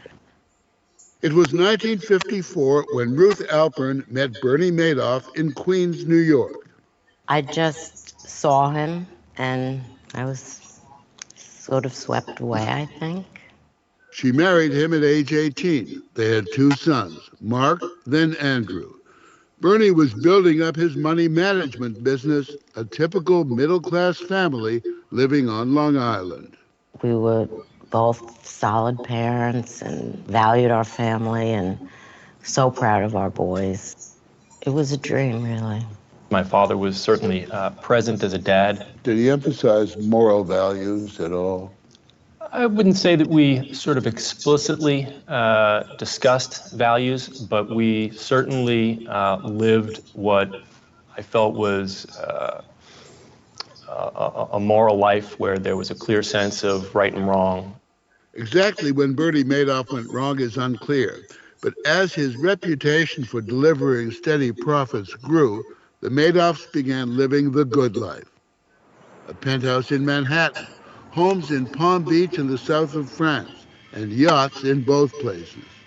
The family became celebrated for philanthropy, and Madoff became a Wall Street big shot. He was a big figure in the industry. He was the chairman of NASDAQ. He was constantly being honored as man of the year of this organization and that. And that had an effect on me. Both sons went to work as traders for their father's firm in the late 80s, a time authorities believe Madoff's Ponzi scheme was well underway. Why would your father want to taint his sons by bringing into a situation that could well spell disaster? You know, that's a great question, and that's something that I really agonize over as a son. You know, what my father did was so horrible, and it's hard for me to Hard for me to understand that, and I'm not any closer to understanding it now than I was 3 years ago. Bernard L. Madoff Securities employed over 100 people, but it seemed like a family business. His brother Peter and several cousins worked there. Mark and Andrew worked on the 19th floor of New York's Lipstick Building, where they legitimately traded securities for the firm and for outside clients. The investment advisory business, the Ponzi scheme, was housed 2 floors below, where their father never made any trades at all. He was simply creating phony paper statements that showed steady profits for his clients, his victims. Access to the 17th floor was highly restricted. You must have been curious about why the 17th floor was such a secret place. When you or Mark asked him about his end of the business, what did he say?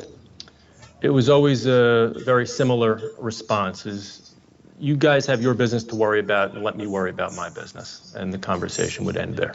But people say, look, there's no way these kids could not have, at the very least, suspected something was going on. Well, keep in mind, these were completely separate businesses. We were executing hundreds of thousands of transactions a day, and that kept all of us incredibly busy. And it just didn't occur to me that he could be involved in any kind of criminal activity.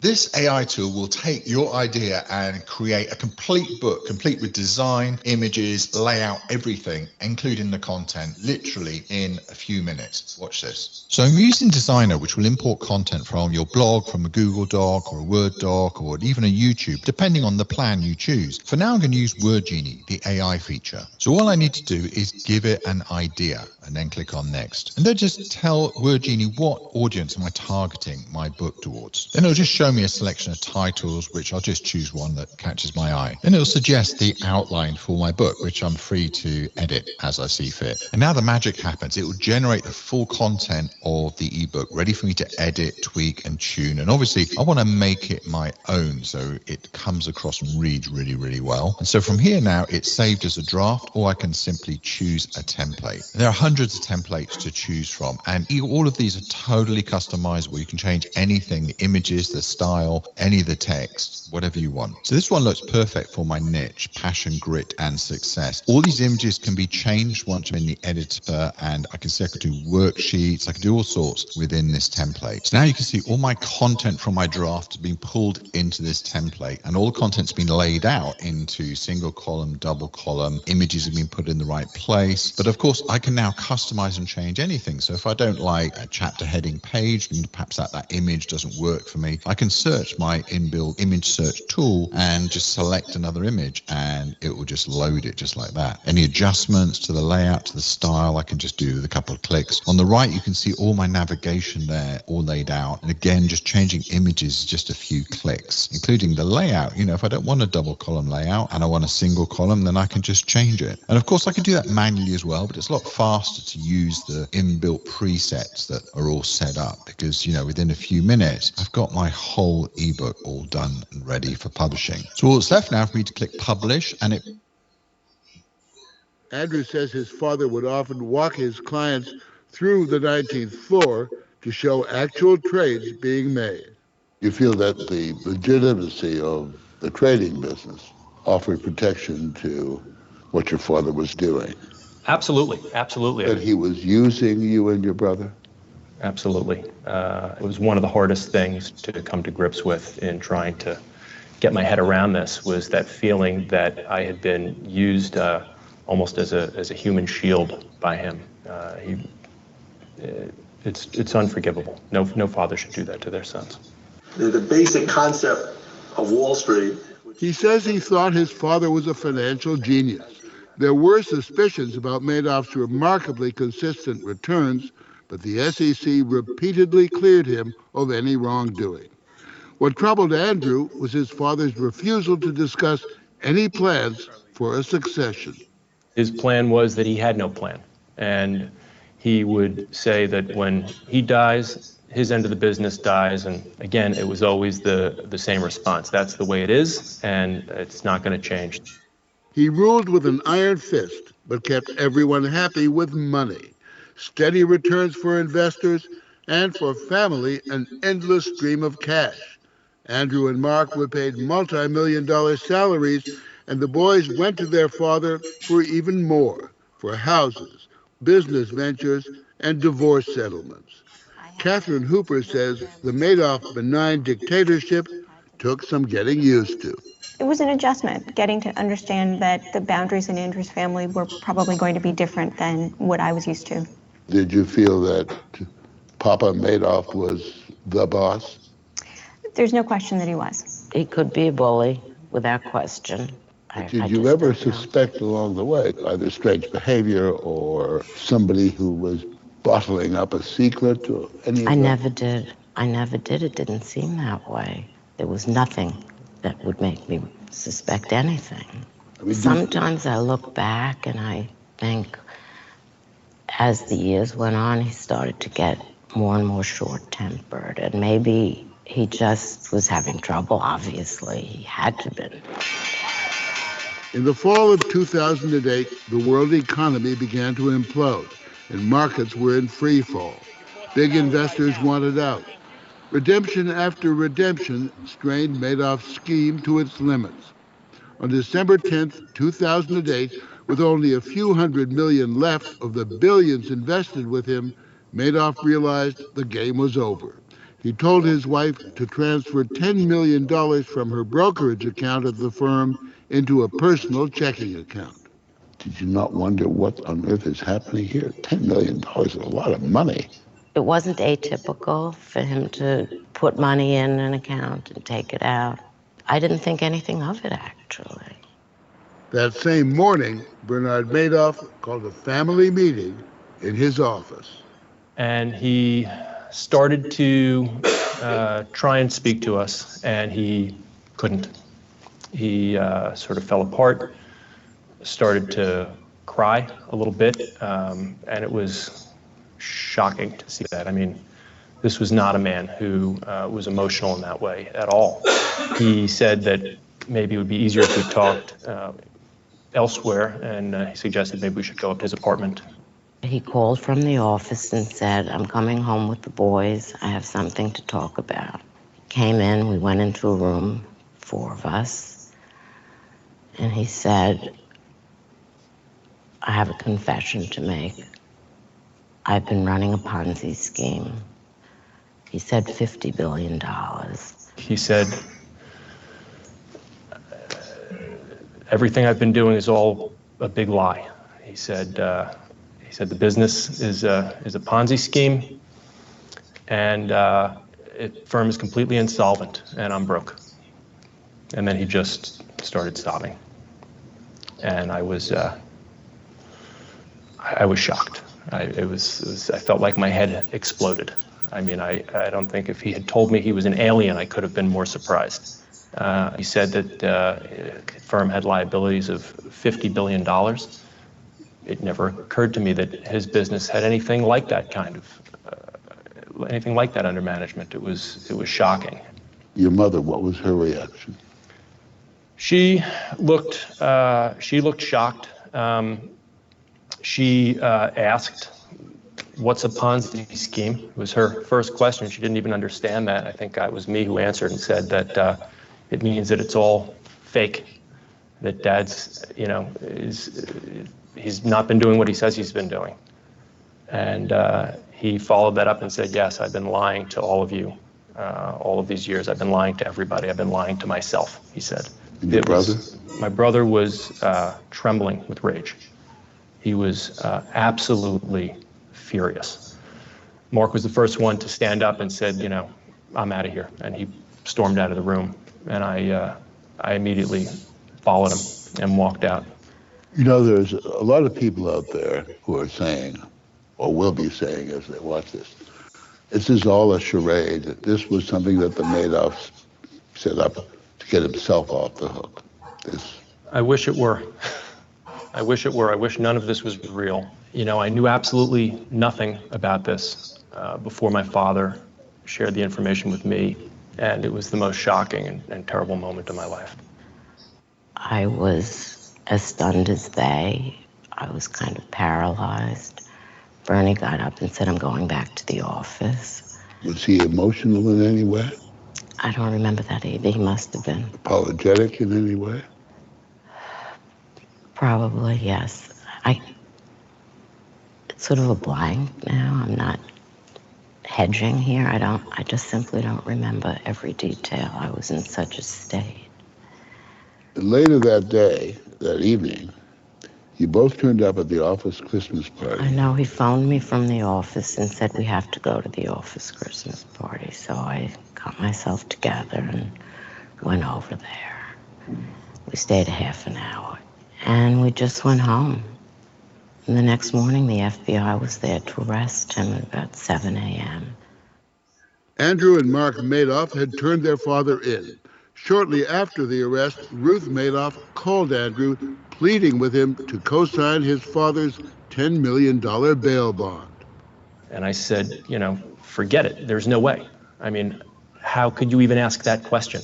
No, I'm not signing that bail bond. That's crazy. And I was very upset that she asked, because here I had just turned my father in to the authorities a day before. And now it appeared that I was losing my mother as well, because she was siding with him. I just wanted him to come home. I was so afraid. Afraid of? I mean, the whole idea of going to prison was sort of unthinkable to me. I don't think I ever knew anybody that went to prison.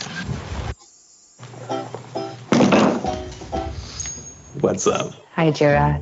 We brought you here today to let you know that we made the business decision to switch to ClickUp. Your performance has been decreasing. Mr. Madoff, what do you have to say for yourself? Bail was eventually guaranteed by Ruth and Madoff's brother Peter, and Bernie was released. All of his assets were frozen. But in a... His brother Peter is actually the auditor for his company. So basically, his brother auditor sign off the statements, those financial statements. Obviously, the auditor is not independent because it's relative. I think that's the gist of the story, is that everybody, he's got people working with him. Some of his key staff, the auditor sign off. So he runs this scheme, they call Ponzi scheme, which means that he holds himself out as an investment specialist. He has an investment company. So people will park money with him, put money into his company. Then he is supposed to invest these funds and generate a return for his customers, right? Of course, the financial statements and all those reports need to be signed off under the Licensing Act. So his auditor is his relative sign off basically every year. So the auditor pack up with him already. And then he will generate fake contract notes and send out to his clients on a monthly basis. So these fake documents or contract notes show that his clients is making about 8% a year return.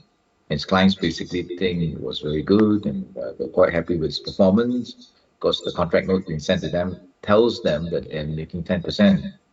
So in a Ponzi scheme, it will continue to work if the investor believe in you and keep putting in new money. Yeah. So if a lot of investors put in new money and only a few investors withdraw, the Ponzi scheme can last for a long time. So for him, the Ponzi scheme lasted more than 10 years, which is quite surprising, because normally Ponzi scheme will explode after 1 or 2 years in Malaysia. But for his, because he's quite a famous guy, quite a renowned guy, respected guy in the New York Stock Exchange, because he was the founder of Nasdaq, and even the Securities Commission, SEC, respect him so much that they often contact him for advice, and he appears on TV quite often as a commentator. So he's quite well known. So people believe that this guy is not orang tipu but somebody with a reputation. So people basically follow each other So more and more money came in to be invested with him, because his track record, according to his other investors, his current investors, shows very good return, about 8% a year, much better than fixed deposit, right? So, so more and more people start, the rich people start to put money, park money with him. And what happened is that he takes the money, he never invested it. He just generate the fake documents, fake contract note to give the impression that the money is invested in stocks, in stocks, and generating his contract notes show that they're generating 8% or more return a year. So he takes the money, he'll use it to buy yacht, buy holiday homes, go for lavish holidays, and then he go and buy property overseas. You know, he will spend billions. You know, lavishing it on a lifestyle. So all this quite working quite well, quite well for him for a long time.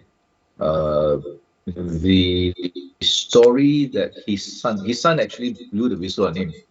The whistleblower actually his sons, quite surprising, yeah. Apparently he told his sons about it, and then his sons reported him to the SEC and to the police. I don't know whether you can believe their sons or not, whether they are actually ignorant or not in the know-how, including the wife. You saw the interview just now. I leave it up to you to judge whether you boleh percaya the son or not, that the son doesn't know anything about it, and therefore they cannot be blamed for the 60 billion US dollar Ponzi scheme, which is the amount of money that's actually been siphoned out and lost, lah, so to say. So Ponzi scheme is quite popular. In fact, it's named after a person called Mr. Ponzi, who is an Italian who immigrated to United States America in the early days of 1960s. He used this method to con a lot of people. So this type of scheme is named after him, called Ponzi scheme. At least it's remembered for something, something named after you. So Ponzi scheme became like a con man scheme, right? Where you try to tell people, I can invest the money for you to generate high return. You give the money to me, and we make money together, right? Make money, and then we will, when you want the refund, we give it back to you with your returns. So Ponzi scheme will work when more and more people put in new money, and not many people take out the money. So he will then take out the money, and then normally they will cook up the story, that the investment return very good and so on. So Bernie Madoff actually generate contract notes. But surprisingly, he generate the contract note on a written type of a printer, the bubble jet printer type of report, not the laser printer. But his clients still never wake up to the fact that those documents can be fake. So his clients could have prevented themselves from losing so much money by just asking to see the audited financial statements and then go and check out who is this auditor. Now, this auditor is his relative and is a one-man audit firm. So one-man audit firm can audit a 50 billion type of business is a bit far-fetched, because you would normally need a team of at least a dozen junior auditors to do the kind of verification work, right, for to audit such a big company. Yeah. So in the end, what happened was, remember, we were studying the Great Financial Crisis, the GFC 2008. The Great Financial Crisis 2008 is what killed, what got Bernie Madoff undone. Remember, Ponzi scheme will work only if a lot of new money come in and not much of his customer ask for refund, to exit. Usually, when a lot of money come in and only a few exit, your Ponzi scheme will work because you can generate the fake return. So what really killed Bernie Madoff business, Ponzi business, is the great financial crisis of 2008. Like I tell you, the global financial crisis affected everybody globally. China was affected, Hong Kong, Iceland went bankrupt, Stock market crashed left, right, and center. Property market also crashed left, right, and center. Not just in America, but globally. And because the banking system frozen due to the global financial crisis, a lot of the company that do manufacturing, like General Electric, Ford, and all these companies that rely on the banking system to pay wages, also kena sangkut because the banking system sangkut. They cannot take out money, from the money market to use for working capital. So the crisis is so serious that it spread from the Wall Street, which is the stock market, it spread to the Main Street, which is your business, your manufacturing business, your day-to-day business. People are affected, and people were so fearful. They don't trust each other, and when they don't trust each other, they quickly run to the bank to take out the cash. So it resulted in the worst bank run, right? Bank, they call bank run. I mean, everybody rushed to take out deposit. The bank also had to close up. So this trigger a cascading effect. And then for Bernie Madoff, because of the 2008 crisis, a lot of his customer needed cash. So they started to ask him to write in for redemption. That means they want their money back to handle the other problem. Then Bernie Madoff already know, because he cannot cover all the money. Money already spent for other things or siphoned overseas. Yeah, I think mostly spent buying yachts, buying mansions, and having lavish parties and all those lifestyle. He even donate to charitable organizations. Can you be that or not? You become the patron, for charitable organization, basically using other people's money lah. So the 2008 financial crisis killed him because everybody asked for refund. So he knew that his days already numbered. So he called his sons and wife to the office and told them the truth that he'd been running a Ponzi scheme all these years. And then his two sons were so surprised, basically couldn't believe it, according to the video. But whether you believe what they say or not, I don't know. All right, maybe they are doing Wayang Kulit, very good Oscar award acting, yeah. But at the end of the day, it's very sad because one of the sons committed suicide, and the remainder son that you saw just now on the interview, he died from cancer.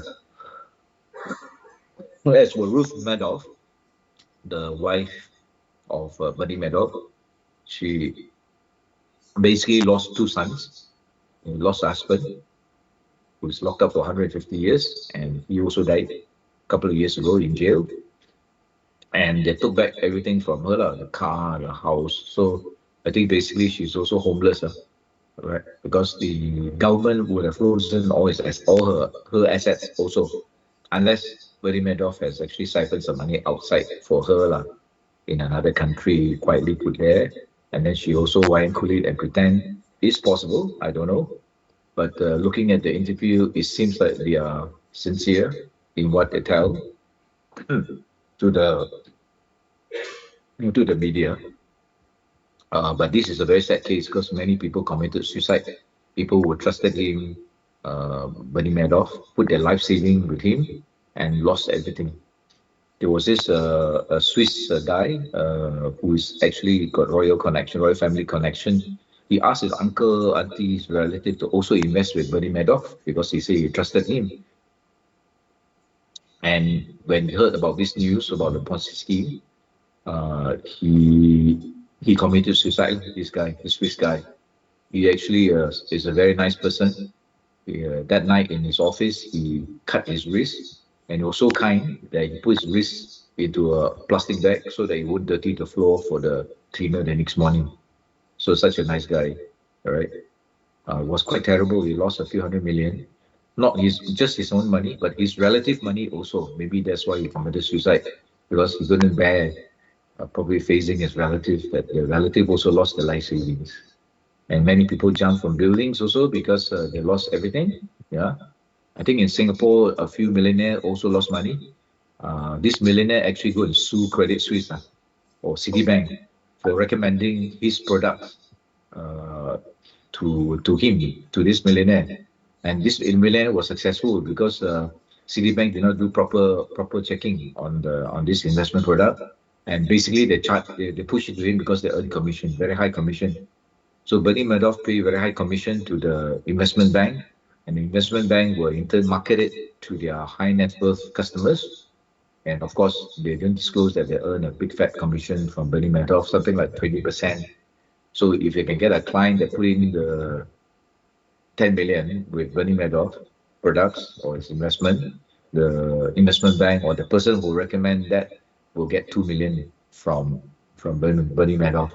So one of his business model for Bernie Madoff is actually get the the supply, the distribution channel to pay high commission to attract marketing of those products. Yeah. So, in other words, don't trust what your investment banker or your wealth manager recommend to you, because there may be a side interest that they earn high commission for pushing the product to you. Yeah.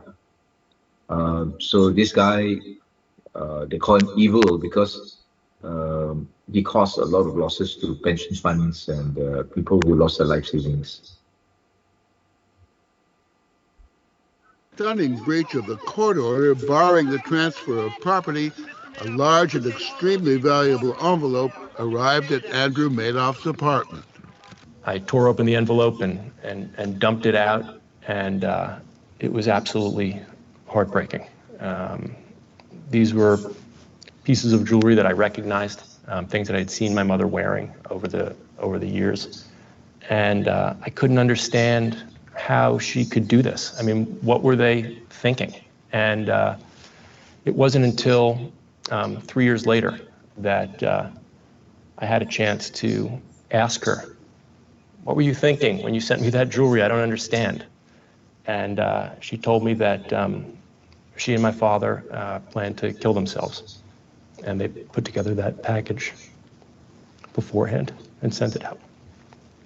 Did they try to kill themselves? Yes, they did.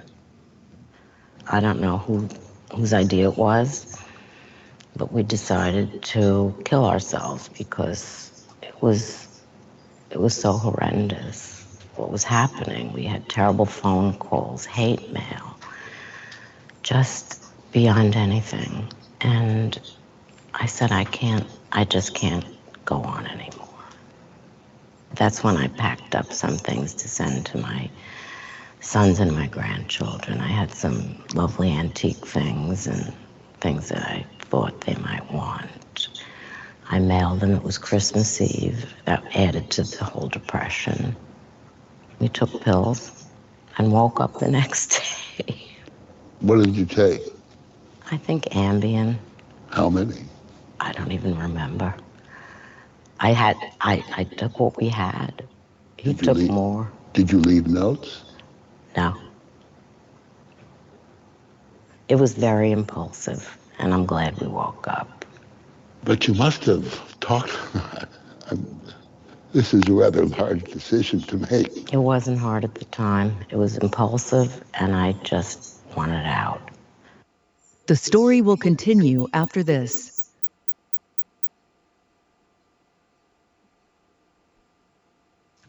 Most people have no clue that in 2023, the best way to make money on Amazon is not with physical products. The sheer scale of Bernard Madoff's Ponzi scheme shocked the world. Thousands of individuals, charities, and funds that on paper were worth a total of $65 billion were wiped out.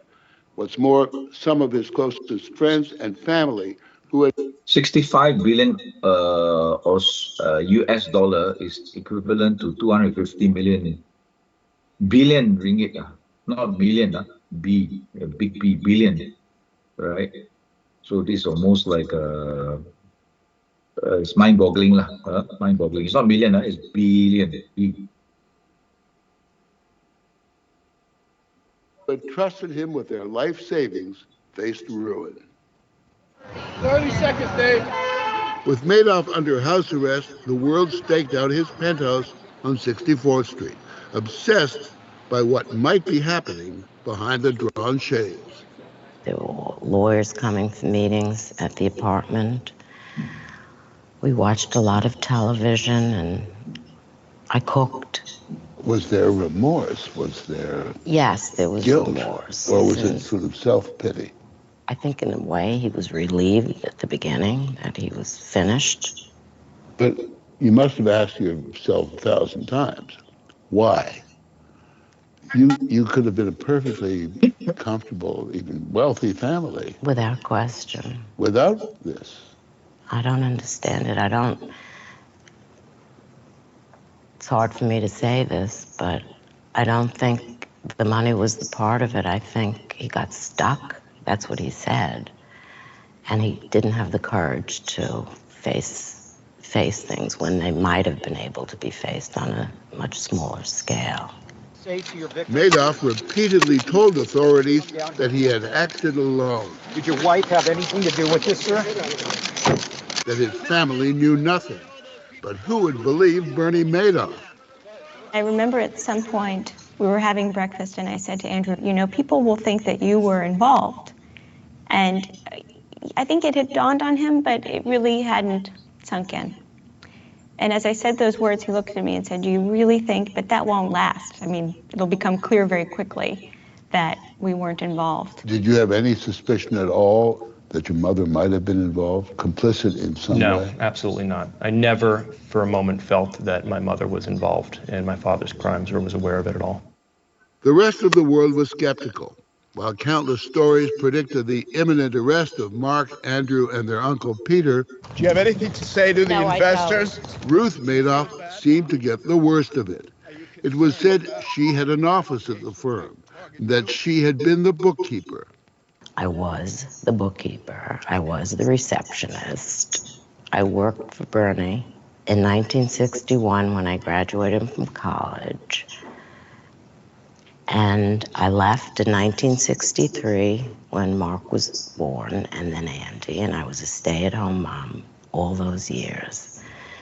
And later on, when the boys started to work there, we lived within walking distance, and I had an office there where I took care of decorating things and house things and bulk bills and managing those things. But I was never the bookkeeper after 1963. Probably a majority of people can't believe that you can live with someone for 50 years and not know. It's hard for me to believe, too. Had you known, would you have turned him in? I'm glad I didn't. It would have been tough, but I would have left. Whether I turned him in or not, I don't know. I'd like to think I would have, but I couldn't say. I'm being completely honest with you, I have to say. She was vilified and shunned, harassed on the subway. The press hounded her with headline after headline. Her fiercest critics were her own sons. From the time of your father's confession, I gather you had a certain degree of estrangement from your mother. How come? Well, she and I barely spoke for 2 years. I struggled tremendously trying to understand her decision to stay by my father's side.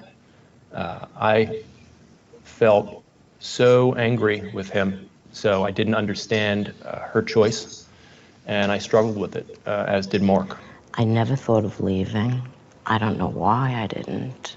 I just knew this man for so long, whom I loved for so many years.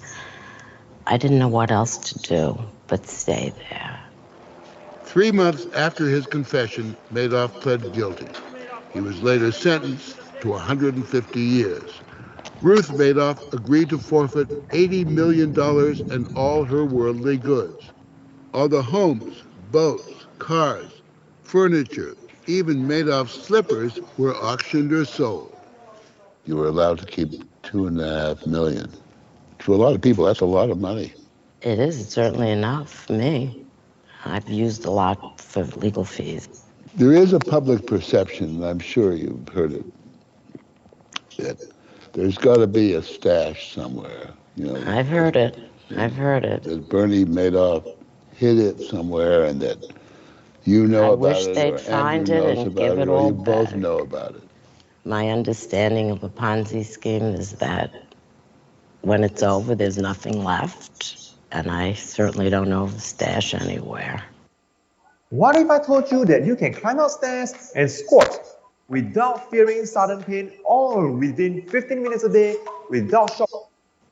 Though 8 employees have been accused of helping with the scheme, no family members have been charged. But the bankruptcy trustee, Irving Picard, and his lead counsel, David Sheehan, are demanding that all the Madoffs cough up virtually every penny they have, claiming they, quote, knew or should have known about Bernie's crimes. Would you agree with Mr. Sheehan, the lawyer for the trustee, when Sheehan says you should be ashamed that you should give every penny back? Well, obviously, I disagree with many of the assertions in the lawsuit that the trustee has filed against me. And I'm hopeful that in time we'll be able to reach a settlement and I'll be able to put this behind me. Picard says the son's trading operation received millions from Bernie's Ponzi scheme. He's suing Andrew Madoff alone for $60 million. Virtually every penny he earned, borrowed, or was given to him by his father over a 10-year period. Let me ask a really intrusive question. How much are you worth as we speak? Well, I was fortunate over the years running the business that Mark and I ran that generated many millions of dollars in profits and enabled my brother and I both to live a comfortable lifestyle. You haven't answered the question. I made in good years several million dollars. You know, my life at this point is an open book. The details of my financial past have been laid bare completely in the lawsuit against me. I haven't enjoyed it, but that's the reality that I live in. Do you fear ending up broke? I think that it's a very real possibility, but I am prepared to start over again and build myself back up. Have you talked to your dad? I have no comment. I'm sorry, I can't help. But for Andrew's brother Mark, the weight of the lawsuits, attacks from the media, and the shame became unbearable.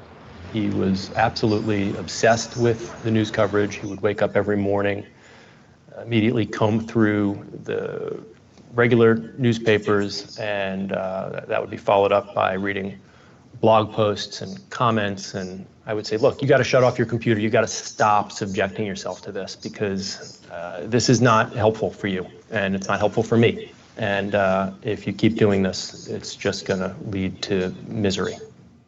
And it did. On December 11th, 2010, the second anniversary of his father's arrest, Mark Madoff hung himself, while his 2-year-old son slept in the next room. He said in his last email, "No one wants to hear the truth." As soon as we saw the caller ID at that early hour on a Saturday morning, we both knew what had happened. How did you react when you heard that? It was awful. I wish I could say I was shocked, but I wasn't. He had tried to kill himself a little more than a year before, and that was absolutely devastating. And I had tried to talk to him to understand what he was going through. It was very painful for me and very difficult for me, but I was making it through. And to see him struggling and not making it was terrible. We were very close. He was my best friend, and I wanted to help him. The night before he killed himself, there was an awful article in the Wall Street Journal. I mean, I understood I was going through those agonies of shame, and it was terrible to feel that we were always so proud of who we were and Bernie's success in the industry. It was so difficult. She blames herself for Mark's suicide. He'd wanted her to cut off all contact with her husband. I just wish, until my dying day, that I had done what he wanted. I don't know if it would have made a difference or not, but if I could change things, at least if I had tried, I would have felt a little better. I don't know if it would have mattered. It's the most awful thing that can happen to anybody. Suicide of a child. After her son's death, Ruth Madoff told her husband she was finished with him. No visits, no phone calls. That decision led to a reconciliation of sorts with Andrew. That's partly why I'm sitting right here. He and Catherine wanted to write this book. They thought it would be good if I was a part of it, and I agreed because I wanted to reconcile. Neither Ruth nor Andrew will benefit from sales of the book. Catherine Hooper will. You live just over there. You miss the apartment? Not really. She lives a simpler life now in a 3-room apartment in South Florida. But she remains Ruth Madoff, lawful wife of the greatest financial criminal in history. Why haven't you filed for divorce from this man? I don't know. It doesn't matter to me. He's going to die in prison. I certainly don't want to find another man these days. He'll probably see this interview. Are you concerned about? I was thinking about that. No, I'm not concerned. He should hear it. Believe her or not, the thousands of victims may have little sympathy for Andrew and Ruth, but it can't be denied that they too are victims of Bernie Madoff. That's Mark and Andrew. Mm-hmm. In happier times. They lost a son and brother and will forever carry the shame of the Madoff name. What he did to me, to my brother, and to my family is unforgivable. What he did to thousands of other people, destroyed their lives. I'll never understand it, and I'll never forgive him for it, and I'll never speak to him again.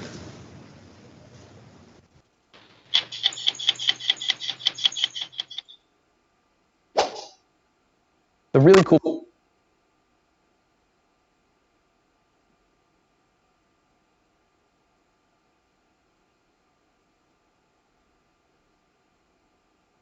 Okay, I hope you found that interesting. Is the Bernie Madoff Ponzi scheme. So in your somebody asked about the assignment. Okay, this assignment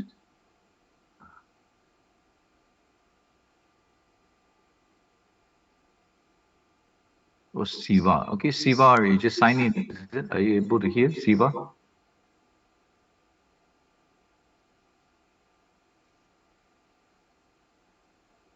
Okay. You have signed in, Siva.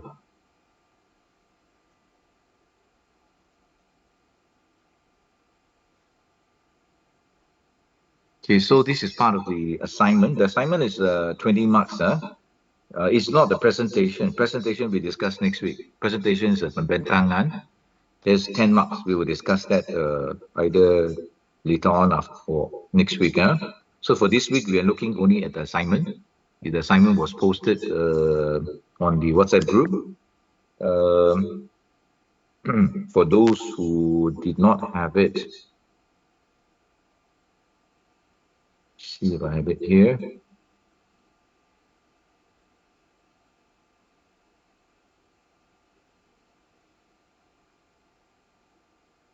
Sir, you already attached in the documents WhatsApp. Yes, that's right. So for those who missed it, refer to your WhatsApp, it's really there. So the assignment basically asks you about the global financial crisis, whether the Capital Market Services Act 2007, Akta Sharikat, and auditors would have prevented the great financial crisis.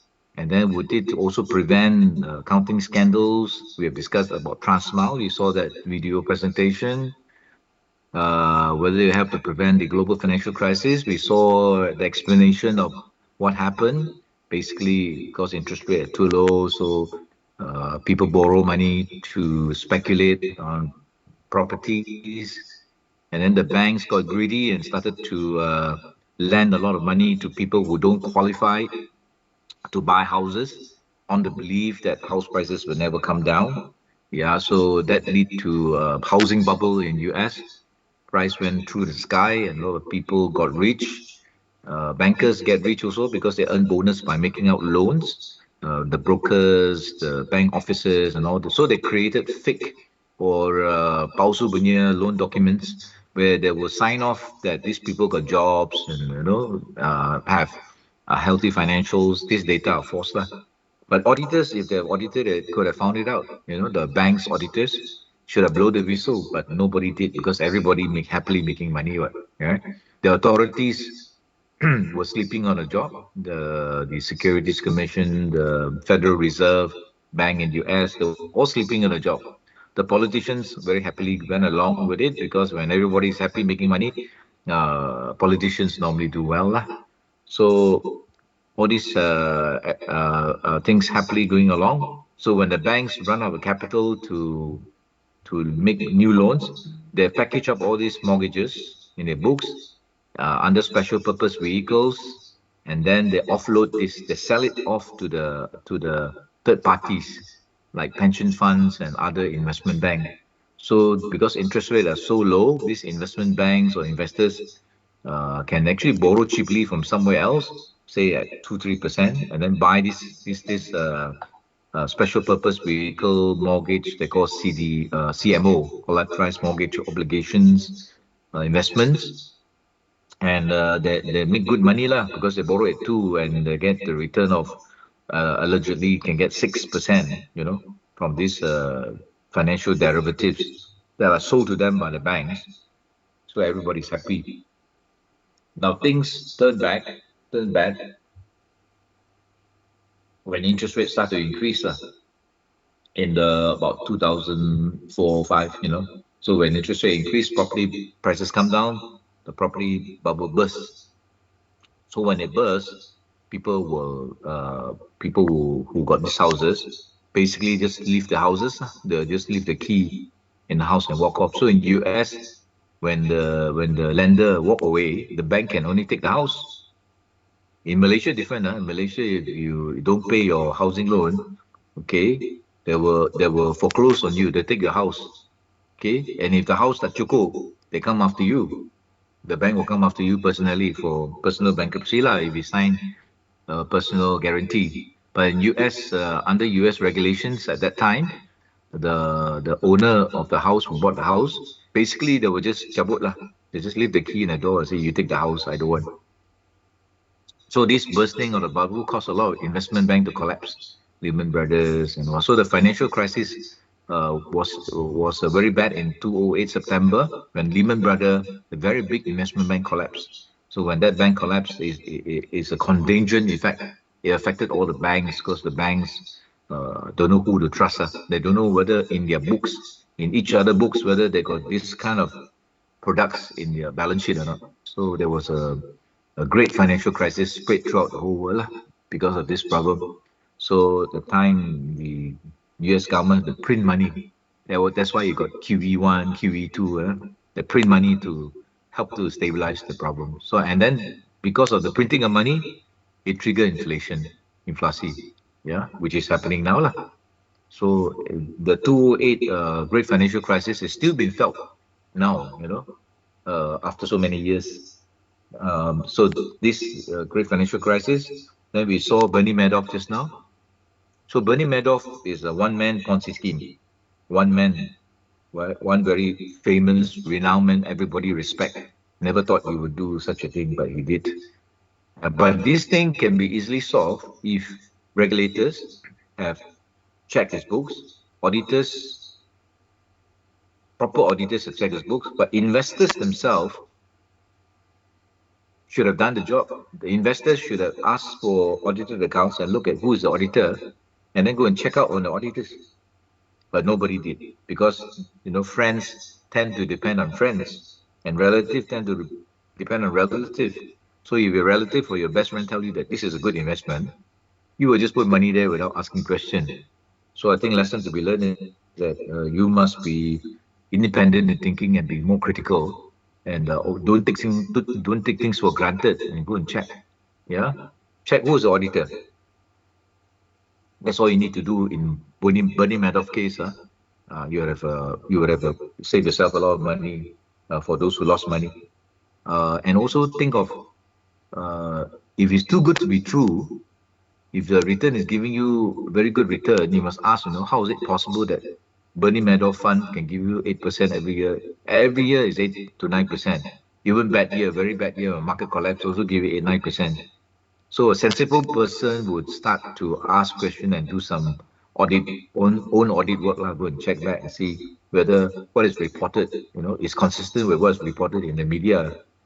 If the media show that the stock market dropped by 20%, and then your return shows that you're getting 8%, then something doesn't connect lah.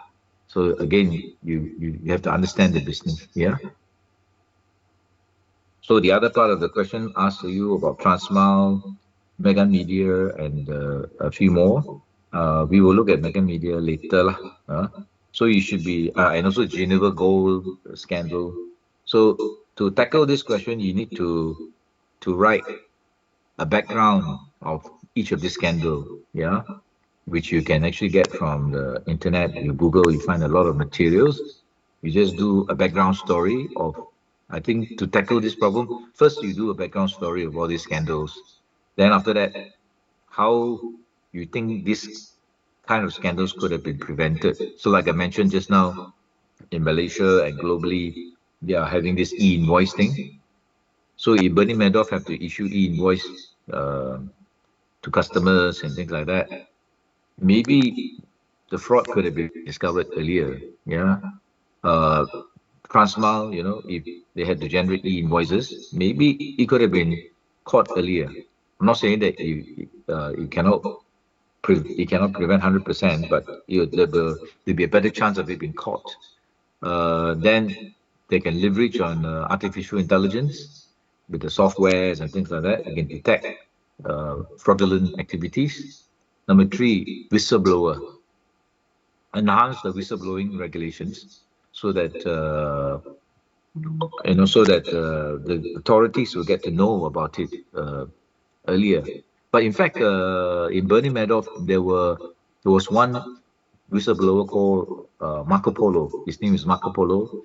He's a professional whistleblower. He actually wrote a report to the Securities Commission on the Bernie Madoff case, and he highlighted two possibilities. Number one is he's running a Ponzi scheme, and number two is that he's doing insider trading. And this report was submitted to the Securities Commission, and nothing much was done. Nothing much was done. It could be number three, the corporate policeman or the Securities Commission, or in Malaysia, the SC. Maybe they are not adequately resourced. They don't have enough manpower. And most of the employees are junior, because when a junior get experience, they leave and work for the corporate lawyers where they are paid very much more. So basically, the Securities Commission or Central Bank and all these places, government offices, are training ground, for more lucrative position outside. So forever, the people in these regulatory bodies are relatively junior and lack the old fox, so to say, experience to tackle these kind of things. Because when the junior investigator, went to visit Bernie Madoff, they were quite, they are in awe, of this man who's got such a big reputation outside. So they dare not also ask questions in the fear that, they might get scolded by this fella, or this fella may complain to their boss, and resulting in their career advancement being been hampered lah. Okay, so briefly that is what next week we will discuss the presentation pembentangan. Today we just look at the assignment first. So we have done the quiz already, all finished.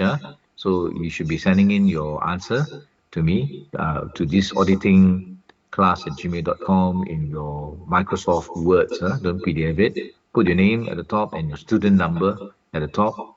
And then in your file name, also put down your student number and name in your file name lah, in the file name.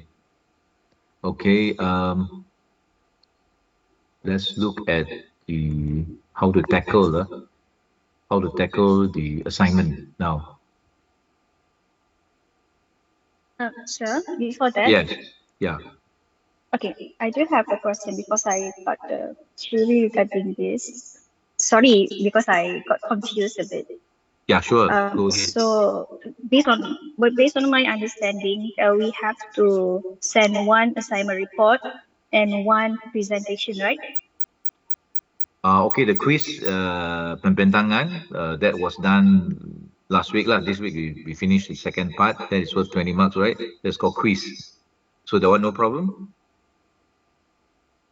My question is regarding the presentation. Okay, the presentation the will be a reports. different one. Okay, the report is a different one. So today we're doing the assignment. Okay, so the assignment is different from the pembentangan. Pembentangan, if you open it up, there's a checklist, right? Corporate governance checklist. Yeah, so it's a checklist. You will use that checklist to go and choose one company to do an audit to find whether the company comply with corporate governance best practice or not. Because in Malaysia, we have this best practice called Malaysian Code on Corporate Governance 2021. So that checklist is inside the pembentangan. It come out. So you choose one company to audit lah. Maybe in your group, you may want to choose Transmile or choose WorldCom or maybe choose Enron. Yeah. So based on what you saw in the video and your research work, you go through the checklist. Did this company comply with all the best practice? I think in Enron you find that a lot is not comply, right? So you put the score down there lah, in the column. So at the end of it all is, did the company pass the audit for corporate governance, or did they fail? You know, did they fail the corporate governance, or they just pass? Yeah. You give them a score lah. Give them a score. So this is the pembentangan, where you have this It group. is like it is based on like auditor perspective or ours perspective. The code, the checklist is given to you in the pembentangan, so you can use the checklist. But you can also add in your perspective also. Yeah, add in your perspective. But if you use the checklist as a basis for your answer, then you ensure that all the best practices are being looked at.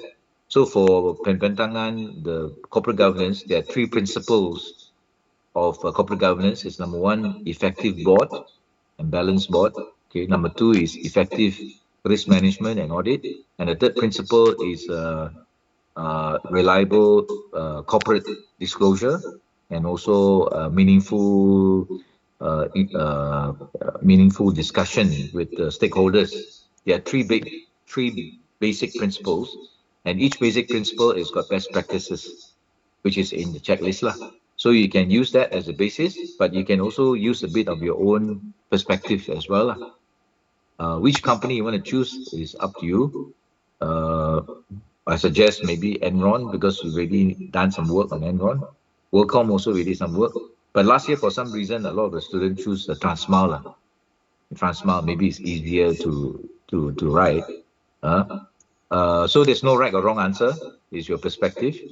But the whole purpose of the pembentangan is to make you aware that there's such a thing called Code on Corporate Governance, MCCG 2021, which all company directors in Malaysia, if they work for a listed company, they must know one. So if you are ever promoted to become a senior management in a listed company, you're required to know the contents of this Malaysian Code on Corporate Governance. So next time you can print it out. You know, if you ever become a director, that list will be very useful for your checklist. Every company have to report on this on a yearly basis. In fact, that checklist is actually issued by Bursa Malaysia and is to be used by all the listed company in their review. In the listed company is reviewed by the internal auditor or external auditor. They will go through that list to report back to the audit committee or the board. Because when the board sign off their annual report that they comply with the Code on Corporate Governance, they wouldn't know whether they actually comply or don't comply. Maybe they just sign only, the director. So they ask the internal auditor or the external auditor to go and have a look to confirm. Yeah. So you are now doing this job to confirm lah, whether company comply or the bohong one don't comply one. You understand where I come from? Yes, sir. And one more question, sir. Yeah. So Go ahead. basically we have to prepare the slideshows and recorded video for this presentation, right? Yeah, correct. Yes. So maybe 10-15 minutes would be great. But in a group, maybe there are 5 people, so each person talk maybe 1-2 minutes lah, or 2-3 minutes. Maybe there could be one presenter, main presenter, the others are like, just chipping in a bit here and there. Yeah. So at the end of that pembentangan, So you should be very familiar with the Malaysian Code on Corporate Governance. And this Code on Corporate Governance will also come up for the final exam under the multiple choice.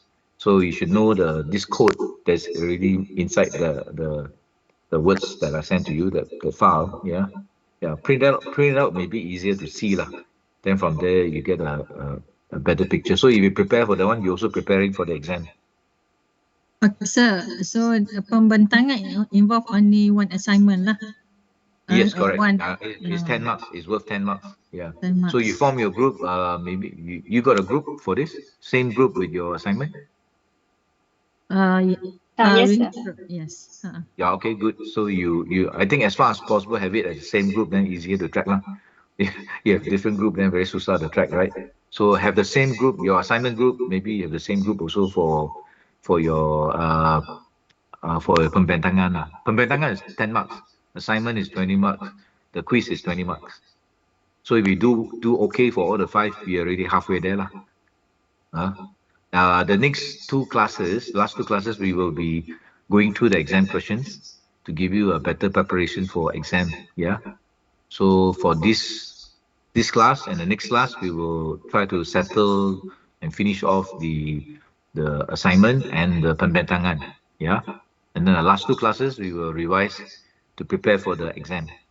So assignment, exam, sir, assignment, yes. you do not need to do the slides.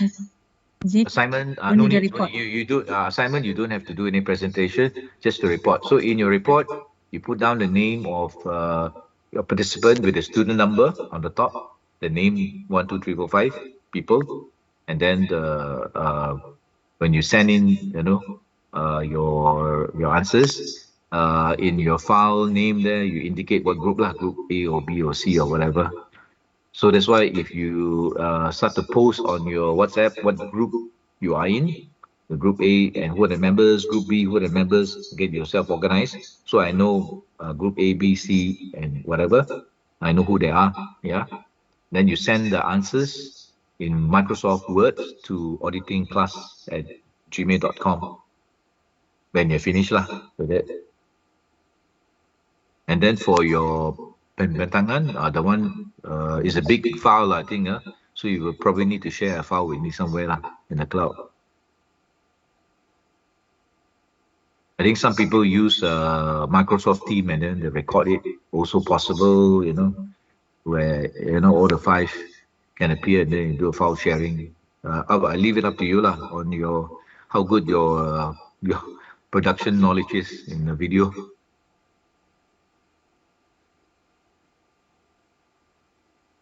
Any further questions? Okay, yeah? Right. Yes, sir. Okay, good. Okay, now we will look at how to tackle the question. So I think to start off this assignment, they ask you about the only new thing we have here now is you know about Akta Syarikat already because we went through in detail. You know about auditors.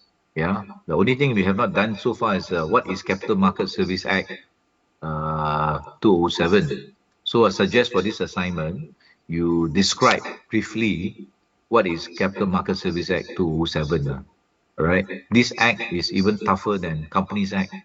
Akta Syarikat got punishment, but CMSA, Capital Market Service Act, punishment is much heavier. Basically for listed companies like this one, Bursa, public company and listed company. And so this set of rules apply to this type of companies, Capital Market Service Act. Basically, this act is like something like the Sarbanes-Oxley Act in US. After the Enron WorldCom scandal, the government in US came out with this new regulation called Sarbanes-Oxley Act. Actually, Sarbanes is the name of the congressman and Oxley is the name of another congressman. Two of them came up and sponsored this act. So that's why it's called Sarbanes-Oxley Act, called short form SOX. So this act is been issued, and then usually when they issue a new act like that, Malaysia have to follow lah. So Malaysia is a small country, so we need to follow best practice issued by US and UK and Australia. So Malaysia came out with this act called Capital Market Service Act, which is broadly similar to the Sarbanes-Oxley Act. Something like, to mimic the act. Why we need to do that? Because we need to keep up with the best practices. Otherwise, the Western country will accuse Malaysia not following best practices, and we may be blacklisted in the capital market, and we're in trouble. So we came up with this act. So maybe you can copy this as an answer in your assignment. You should mention something about what is Capital Markets Act. So CMSA, you can take a screenshot, got 13 provisions. I actually posted the actual act in your WhatsApp group. It's 550 pages long. I don't recommend you to go and read it, but maybe you can condense it in your answer in this form. You can mention that, okay, part one is the introduction. Part one is just introduction. Part two talks about establishment of stock market derivative. Okay. Part one is introduction to the act. Why introduction to the act? Because before the Capital Market Service Act in 2007, there are many, many different acts. Very confusing. They regulate the same thing or similar things. So this act actually combine everything into one act, right? So as an introduction to the act, it amalgamates all the other act into one single act, okay? So part two talk about establishment of stock market or derivative market. Actually, derivative futures market is like gambling, you know. The futures palm oil is something like gambling also. Stock market maybe like gambling also, in a way. So the act actually says that derivative is not a gambling. They define derivative market as not gambling.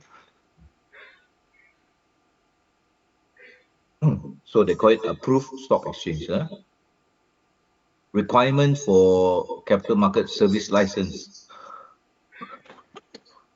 Let me ask you, do you want to see a doctor that's not licensed or not? Or Grab driver who's not licensed? Not similar to medical profession. You require that all people involved in the capital market, stock market and all these things to be licensed. So very simple. Part 3 talk about requirement for capital market services license. Compensation fund, part 4. Part 4, if a person lose money, in a market got cheated by a broker, there is a compensation fund. Okay? If you use a licensed broker and the broker run away, or licensed reminder run away, you can try to claim under this capital compensation fund. Okay. For part 5 missing, part 4, never mind.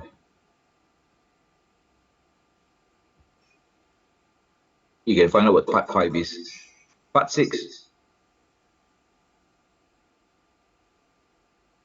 private retirement funds, not private retirement funds, any investment schemes, right, need registration. So there should be a prospectus, take over documents or this thing. So if somebody offer you a product to buy, you ask to see the prospectus. There should be a prospectus, okay? Prospectus is registered with the Companies Commission or with the Securities Commission. Provision applicable to listed company, part 7. The CEO and director of this company have to disclose their interest in securities. So if the CEO owns how many shares in the company that he's working for, he have to disclose. It is to keep track of their interest in the company. Part 8 talk about SRO or self-regulatory organization. The CMSA is administered by the Securities Commission, but Securities Commission don't have resources to audit everybody, right? So the Act allows for self-regulatory organization. That means they will go and police their own member and they report to the SC. For example, accountants. The regulatory body for accountants will be under MIA, Malaysian Institute of Accountants. So MIA will monitor the members for ethics, for provisions under the Act to make sure that they comply. If they don't comply, then MIA will hantam them lah.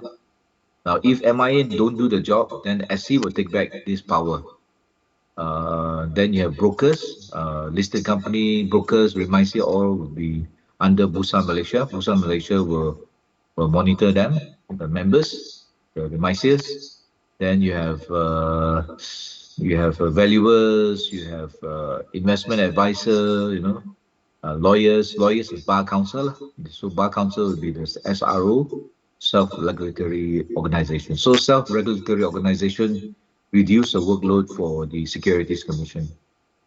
9, Capital Market Development Fund. So in order for the capital market to develop, they need to establish a fund. So this fund is established, is paid for by the members of the capital market. They will conduct training courses and so on to make sure that people get more knowledgeable on the capital markets. Then part 9A. 9A talks about management of systematic risk in capital market.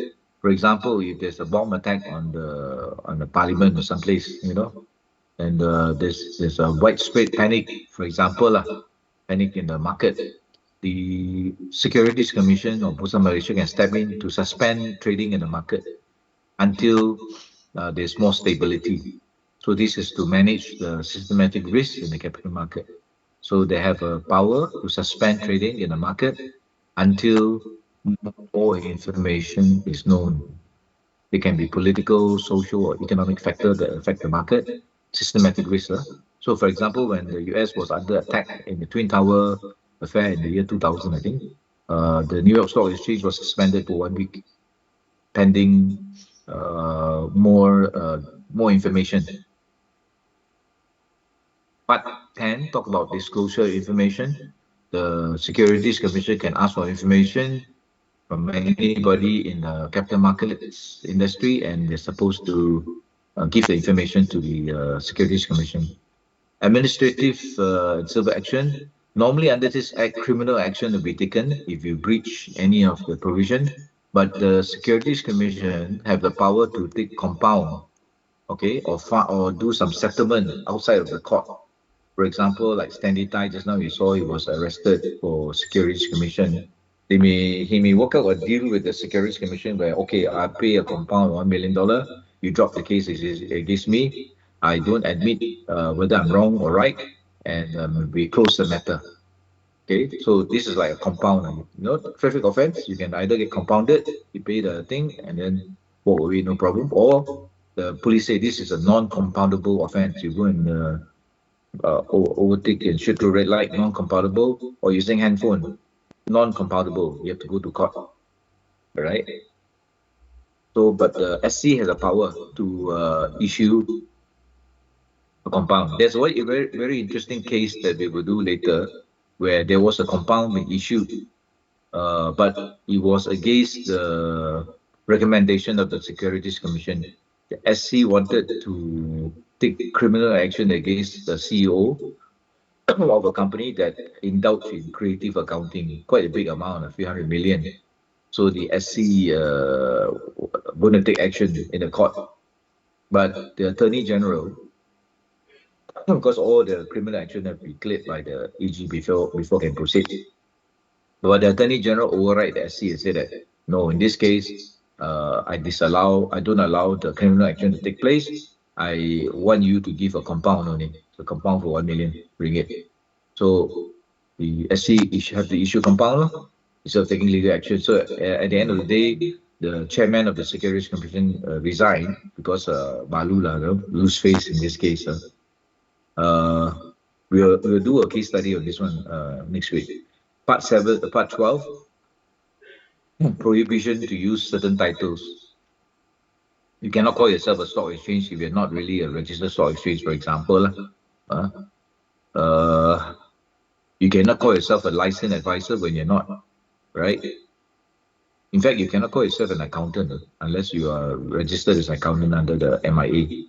And part 13, the last one, is talk about because when you combine all these acts, last time got many acts called the Securities Industry Act, Futures Industry Act, and so many acts. You have to repeal this act in order to combine it into one act. Okay. So this is, I think you start off by describing what a CMSA. Then after you have described this, CMSA, then you can proceed to answer lah. So prevent recurrence of the 2008 financial crisis. You can say technological advancement, globalization, lingering effect of the 2008-9 financial crisis, complicated challenges to the world. There's confidence, decline in confidence. A lot of people don't trust the banks anymore.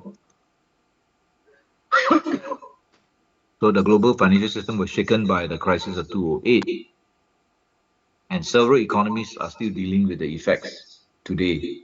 Okay, so like I told you, Iceland went bankrupt, and only recently they have come back to be normal. Iceland is a very beautiful country, tourist country, but the prime minister at that time took them into banking, and then the banks go and buy all these toxic products from US. So when the thing exploded, the the banks collapsed in Iceland, and the economy also got frozen because of that. So in order to pursue the recurrence, prevent, CMSA is a Malaysian law that combines all the act to regulate. Okay, so you help to regulate, and what are the sections that help to regulate? You can mention, you can mention this one. CEO supposed to disclose his interest. Part 4.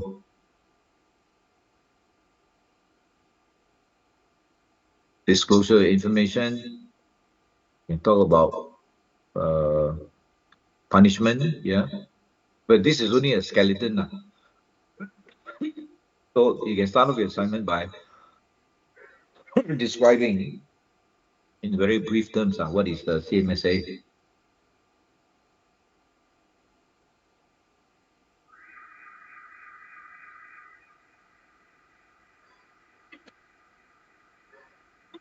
And CMSA also require internal control, whistleblowing.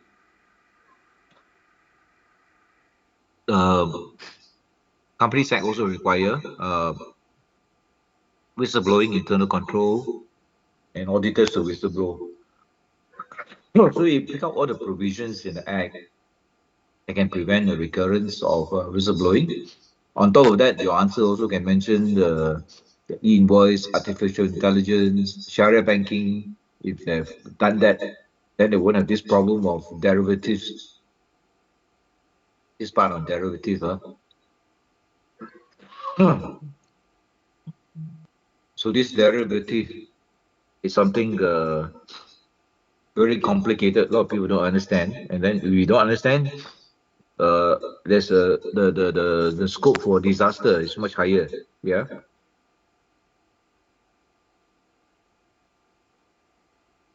Sir, one Yes. question. Yeah. Although the cases are overseas cases.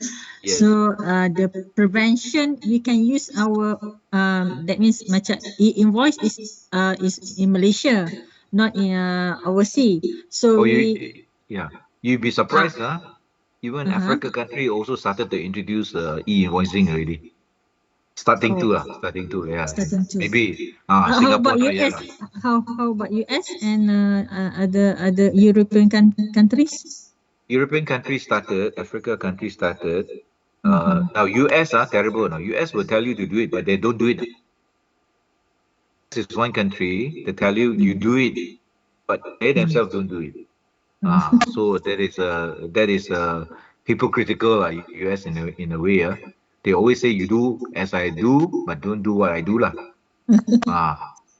So e-invoice now started already. In fact, I'm also very scared of e-invoice because many things last time never disclosed. Now you are forced to disclose. Not because of you, because your other side disclose, you have no choice, you have to disclose also. So e-invoicing, a lot of people are attending. Especially as consultant also we involved in that. Yeah. Freelance. Correct. Yeah, freelance. All very scared now. Yeah.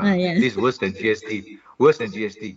But then I thought about it. Actually, also good for creative accounting prevention also. Because when you have all these things coming up, people will think twice before they cook up these fictitious receipts and fictitious invoice, right? Because you have to fill up for 50 I think 52 parameters of information into that thing to be validated by income tax, you know. So if you create a fake invoice, definitely you will pick up one, huh? But of course, if you Correct. do a very complicated fraud where you actually plan carefully, you actually have the customer, a fictitious customer who have an income tax file also, everything, huh? Can also lah, but then you will take a lot more effort. And in fact, your contractor friend will be very reluctant to issue you with a fake invoice also, because he also now know about e-invoice mah, correct or not? So I think e-invoice will go some quite a way lah, quite a way to prevent creative accounting. Like Bernie Madoff, he was forced to issue e-invoice at that time it was required. I think the fraud would have been caught much earlier, right? Much earlier, because these will disclose a lot of information for investment agents, you know, commission. You have to disclose commission also, yeah. So if we try to create something fictitious, definitely it'll be caught, yeah, it'll be caught. Okay, so I suggest you all will start doing this. Describe what the act is, and then I already shown you the type of scandal. So you can start off by asking your group to do research into the different thing. For example, Enron. Enron got notes there already. Workcom, we did something. You can go and do research. Plenty of research. Bernie Madoff is so actually very sad. I feel sad for the son. Do you believe he's telling the truth or not, the son? Hard to say lah. The media don't believe lah. They think they are good actor. But I look at it, I think it's true. Because both also died already. The elder son died from suicide. The younger son died from cancer. Right? Maybe the wife lah. Maybe the wife wayang kulit sikit lah. Hard to say. Sir, this is my opinion. I believe that every one of the company, the son, they're aware of what happened. Yeah. So that they do a good show and they can still keep the assets, huh? Yeah. Otherwise, they'll be charged in the Yes, court correct, also. correct, correct. They keep silent. Yes, yes. They remain Good, good. silent because they keep it Yeah, internal. yeah. Good. Maybe the father called them out. Hey, son, just say you don't know, right? Whatever is it, don't even visit me. Say you don't know. If a good father will tell the son They, like that, right? yeah, they have the plot already. Yeah, they Yeah, have to set the plot already. yeah, yeah. So this is what the media believe lah. Believe they're doing wine kulit lah. But 60 billion is a lot of money, right? Yeah. So, but anyhow, the ending is also quite sad because Yeah, both of them died also. It's like one cancer, one from suicide. yeah. They're afraid they're being pursued by creditors or shareholders. Yeah, maybe attack, acid attack or something. Get assassinated also possible. So it's a sad case. Yeah. So better don't get involved in Ponzi scheme. Because people lose money. They will lose a life saving. Now, Geneva Gold, you do a research, is our own local Ponzi scheme, right? There are several Bernie Madoff Sir, inside here. got question. Yeah. Sir, got question. Yeah. Is that possible if like example we do Enron, but the other group also did Enron? Is it possible? Yeah, it's possible. No problem. You're free to choose any company, but for convenience, Enron is a low hanging fruit lah, because we already do quite detail, right? You saw the whole video on the inner working of the people. You know how they think. You know what the characters are like, right? So I find that if you know the people behind, it makes your assignment easier also. Yeah. Yeah, you can do that. Okay. So I will just flick through this.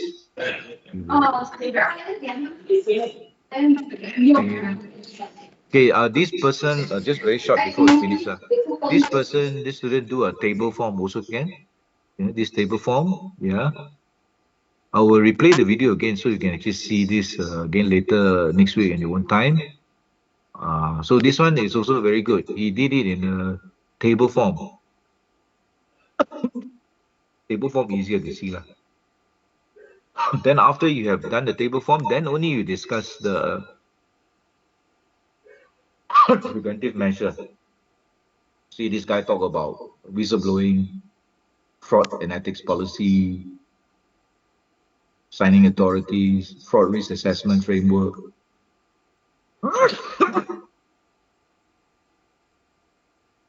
So this guy's conclusion is that forensic auditors Auditors, internal. When I talk about auditors in your answer, I'm not just talking about external auditor.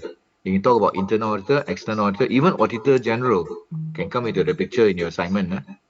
Okay, so you will see this, you can see this again, or then you have your references. Okay, now any questions before we sign off for today? I know, sorry about running a bit late today. Any questions? This video, we will put it as a replay in the middle of the week so you can go through it again. No question, huh? Now, about the assignment, Yes. do we need to put references? If you have done some references, maybe just put internet, the kind of thing lah. Right. Internet research and whatever, just put not too much lah, just a few lines. Right. Then they say, this guy say YouTube retrieve, he done some YouTube, done some research, put some references, yeah, down at the bottom to also look at that, where you get your information from lah. Okay, so you can see this again when you replay. But I like this table form lah. Table form, you can see one look. After you have sort of described the background, then you can talk about how to prevent. So the new things that I come across is e-invoice. We talk about Sharia banking. Sharia banking is less complicated. They don't allow all this financial engineering. So maybe less complicated means less fraud lah. Then you talk about ethics. Again, ethics got melting point lah. If I pay a lot of money, also ethics may be out of the window lah. Then talk about whistleblowing. Whistleblowing very important. As you read through, a lot of these things got undone because of whistleblowing. And surprisingly, Enron and WorldCom whistleblower are wanita, ladies. So ladies, very powerful whistleblowers. Okay. Okay. Okay. So if there's no further questions, we will sign off. Next week we will discuss about the Sir, Pembentana. Yeah. Yeah, sir, go got ahead. two questions. Yeah, sure. Okay, so just want a clarification for the section 283 and section 271. This one is So based on my company understanding, company sec, is yeah, it? Company so sec, based on yeah. my understanding, yeah, so based on my understanding, 283 will be lodged for notify that the company is under liquidation, right? Yeah, correct. Okay, so 271, which is appointments of auditor as a public listed company. Yeah, Right. AGM, at the AGM. Annual general meeting lah. Yeah, thank you, sir. Okay, so we will sign off now and form yourself a group, post your groups into the WhatsApp and start cracking on the assignment lah. Next week we will discuss Pembentangan and we'll go through the Malaysian Code on Corporate Governance 2021, very important topic. Next time when you become a director or senior staff, you also have to know. In fact, all directors in the listed company have to know this corporate governance checklist by heart, right? So it's a good time for you to learn this particular checklist lah. So this will be used for your Pembentangan. You will go through the code, and the code will also be examined in the final exam under the multiple choice questions lah. So it's an important topic. So next week one is worth 10 marks lah. Okay. So form yourself in the group and post your group into the WhatsApp so I know the group. And those who finish the quiz, you can email to me already lah. Remember to include your name, your student number, and then in your file name, put in your student number. Okay. All right. So have Sorry, a sir. yeah. One question regarding the quiz, right? Yeah. We actually need to complete both questions or only the first question? All the questions. All The of first, all, yeah, all the all of three them parts. and submitted by today, right? Not today lah. I think you have not. You got still class on afterwards. Sometime next week. Yeah, try to do it before next class lah. Okay, sure. Thank you, Okay. sir. When you one file lah. All the questions all in one file. Yeah. Okay. Okay. Just to confirm again, the quiz is where it includes the 20 marks, right? Yeah, altogether 20 marks. So it's quite substantial. So 20, today assignment is 20, and then the Pembentangan is 10. So to the total 50. So you do okay, you're already more or less, halfway there lah. Okay, thank you, sir. Okay, I'll see you next week. Have a good day. The balance of your day anyway. Still got class, Thank you, sir. Thank you, Okay. sir. Okay, bye. Thank you, sir. Yes, sir. Still got class. Okay, go and take your coffee before you start. Thank you, sir. Okay, Thank you so much, sir. yeah, Thank you, sure. sir. Thank you, sir. Okay, bye.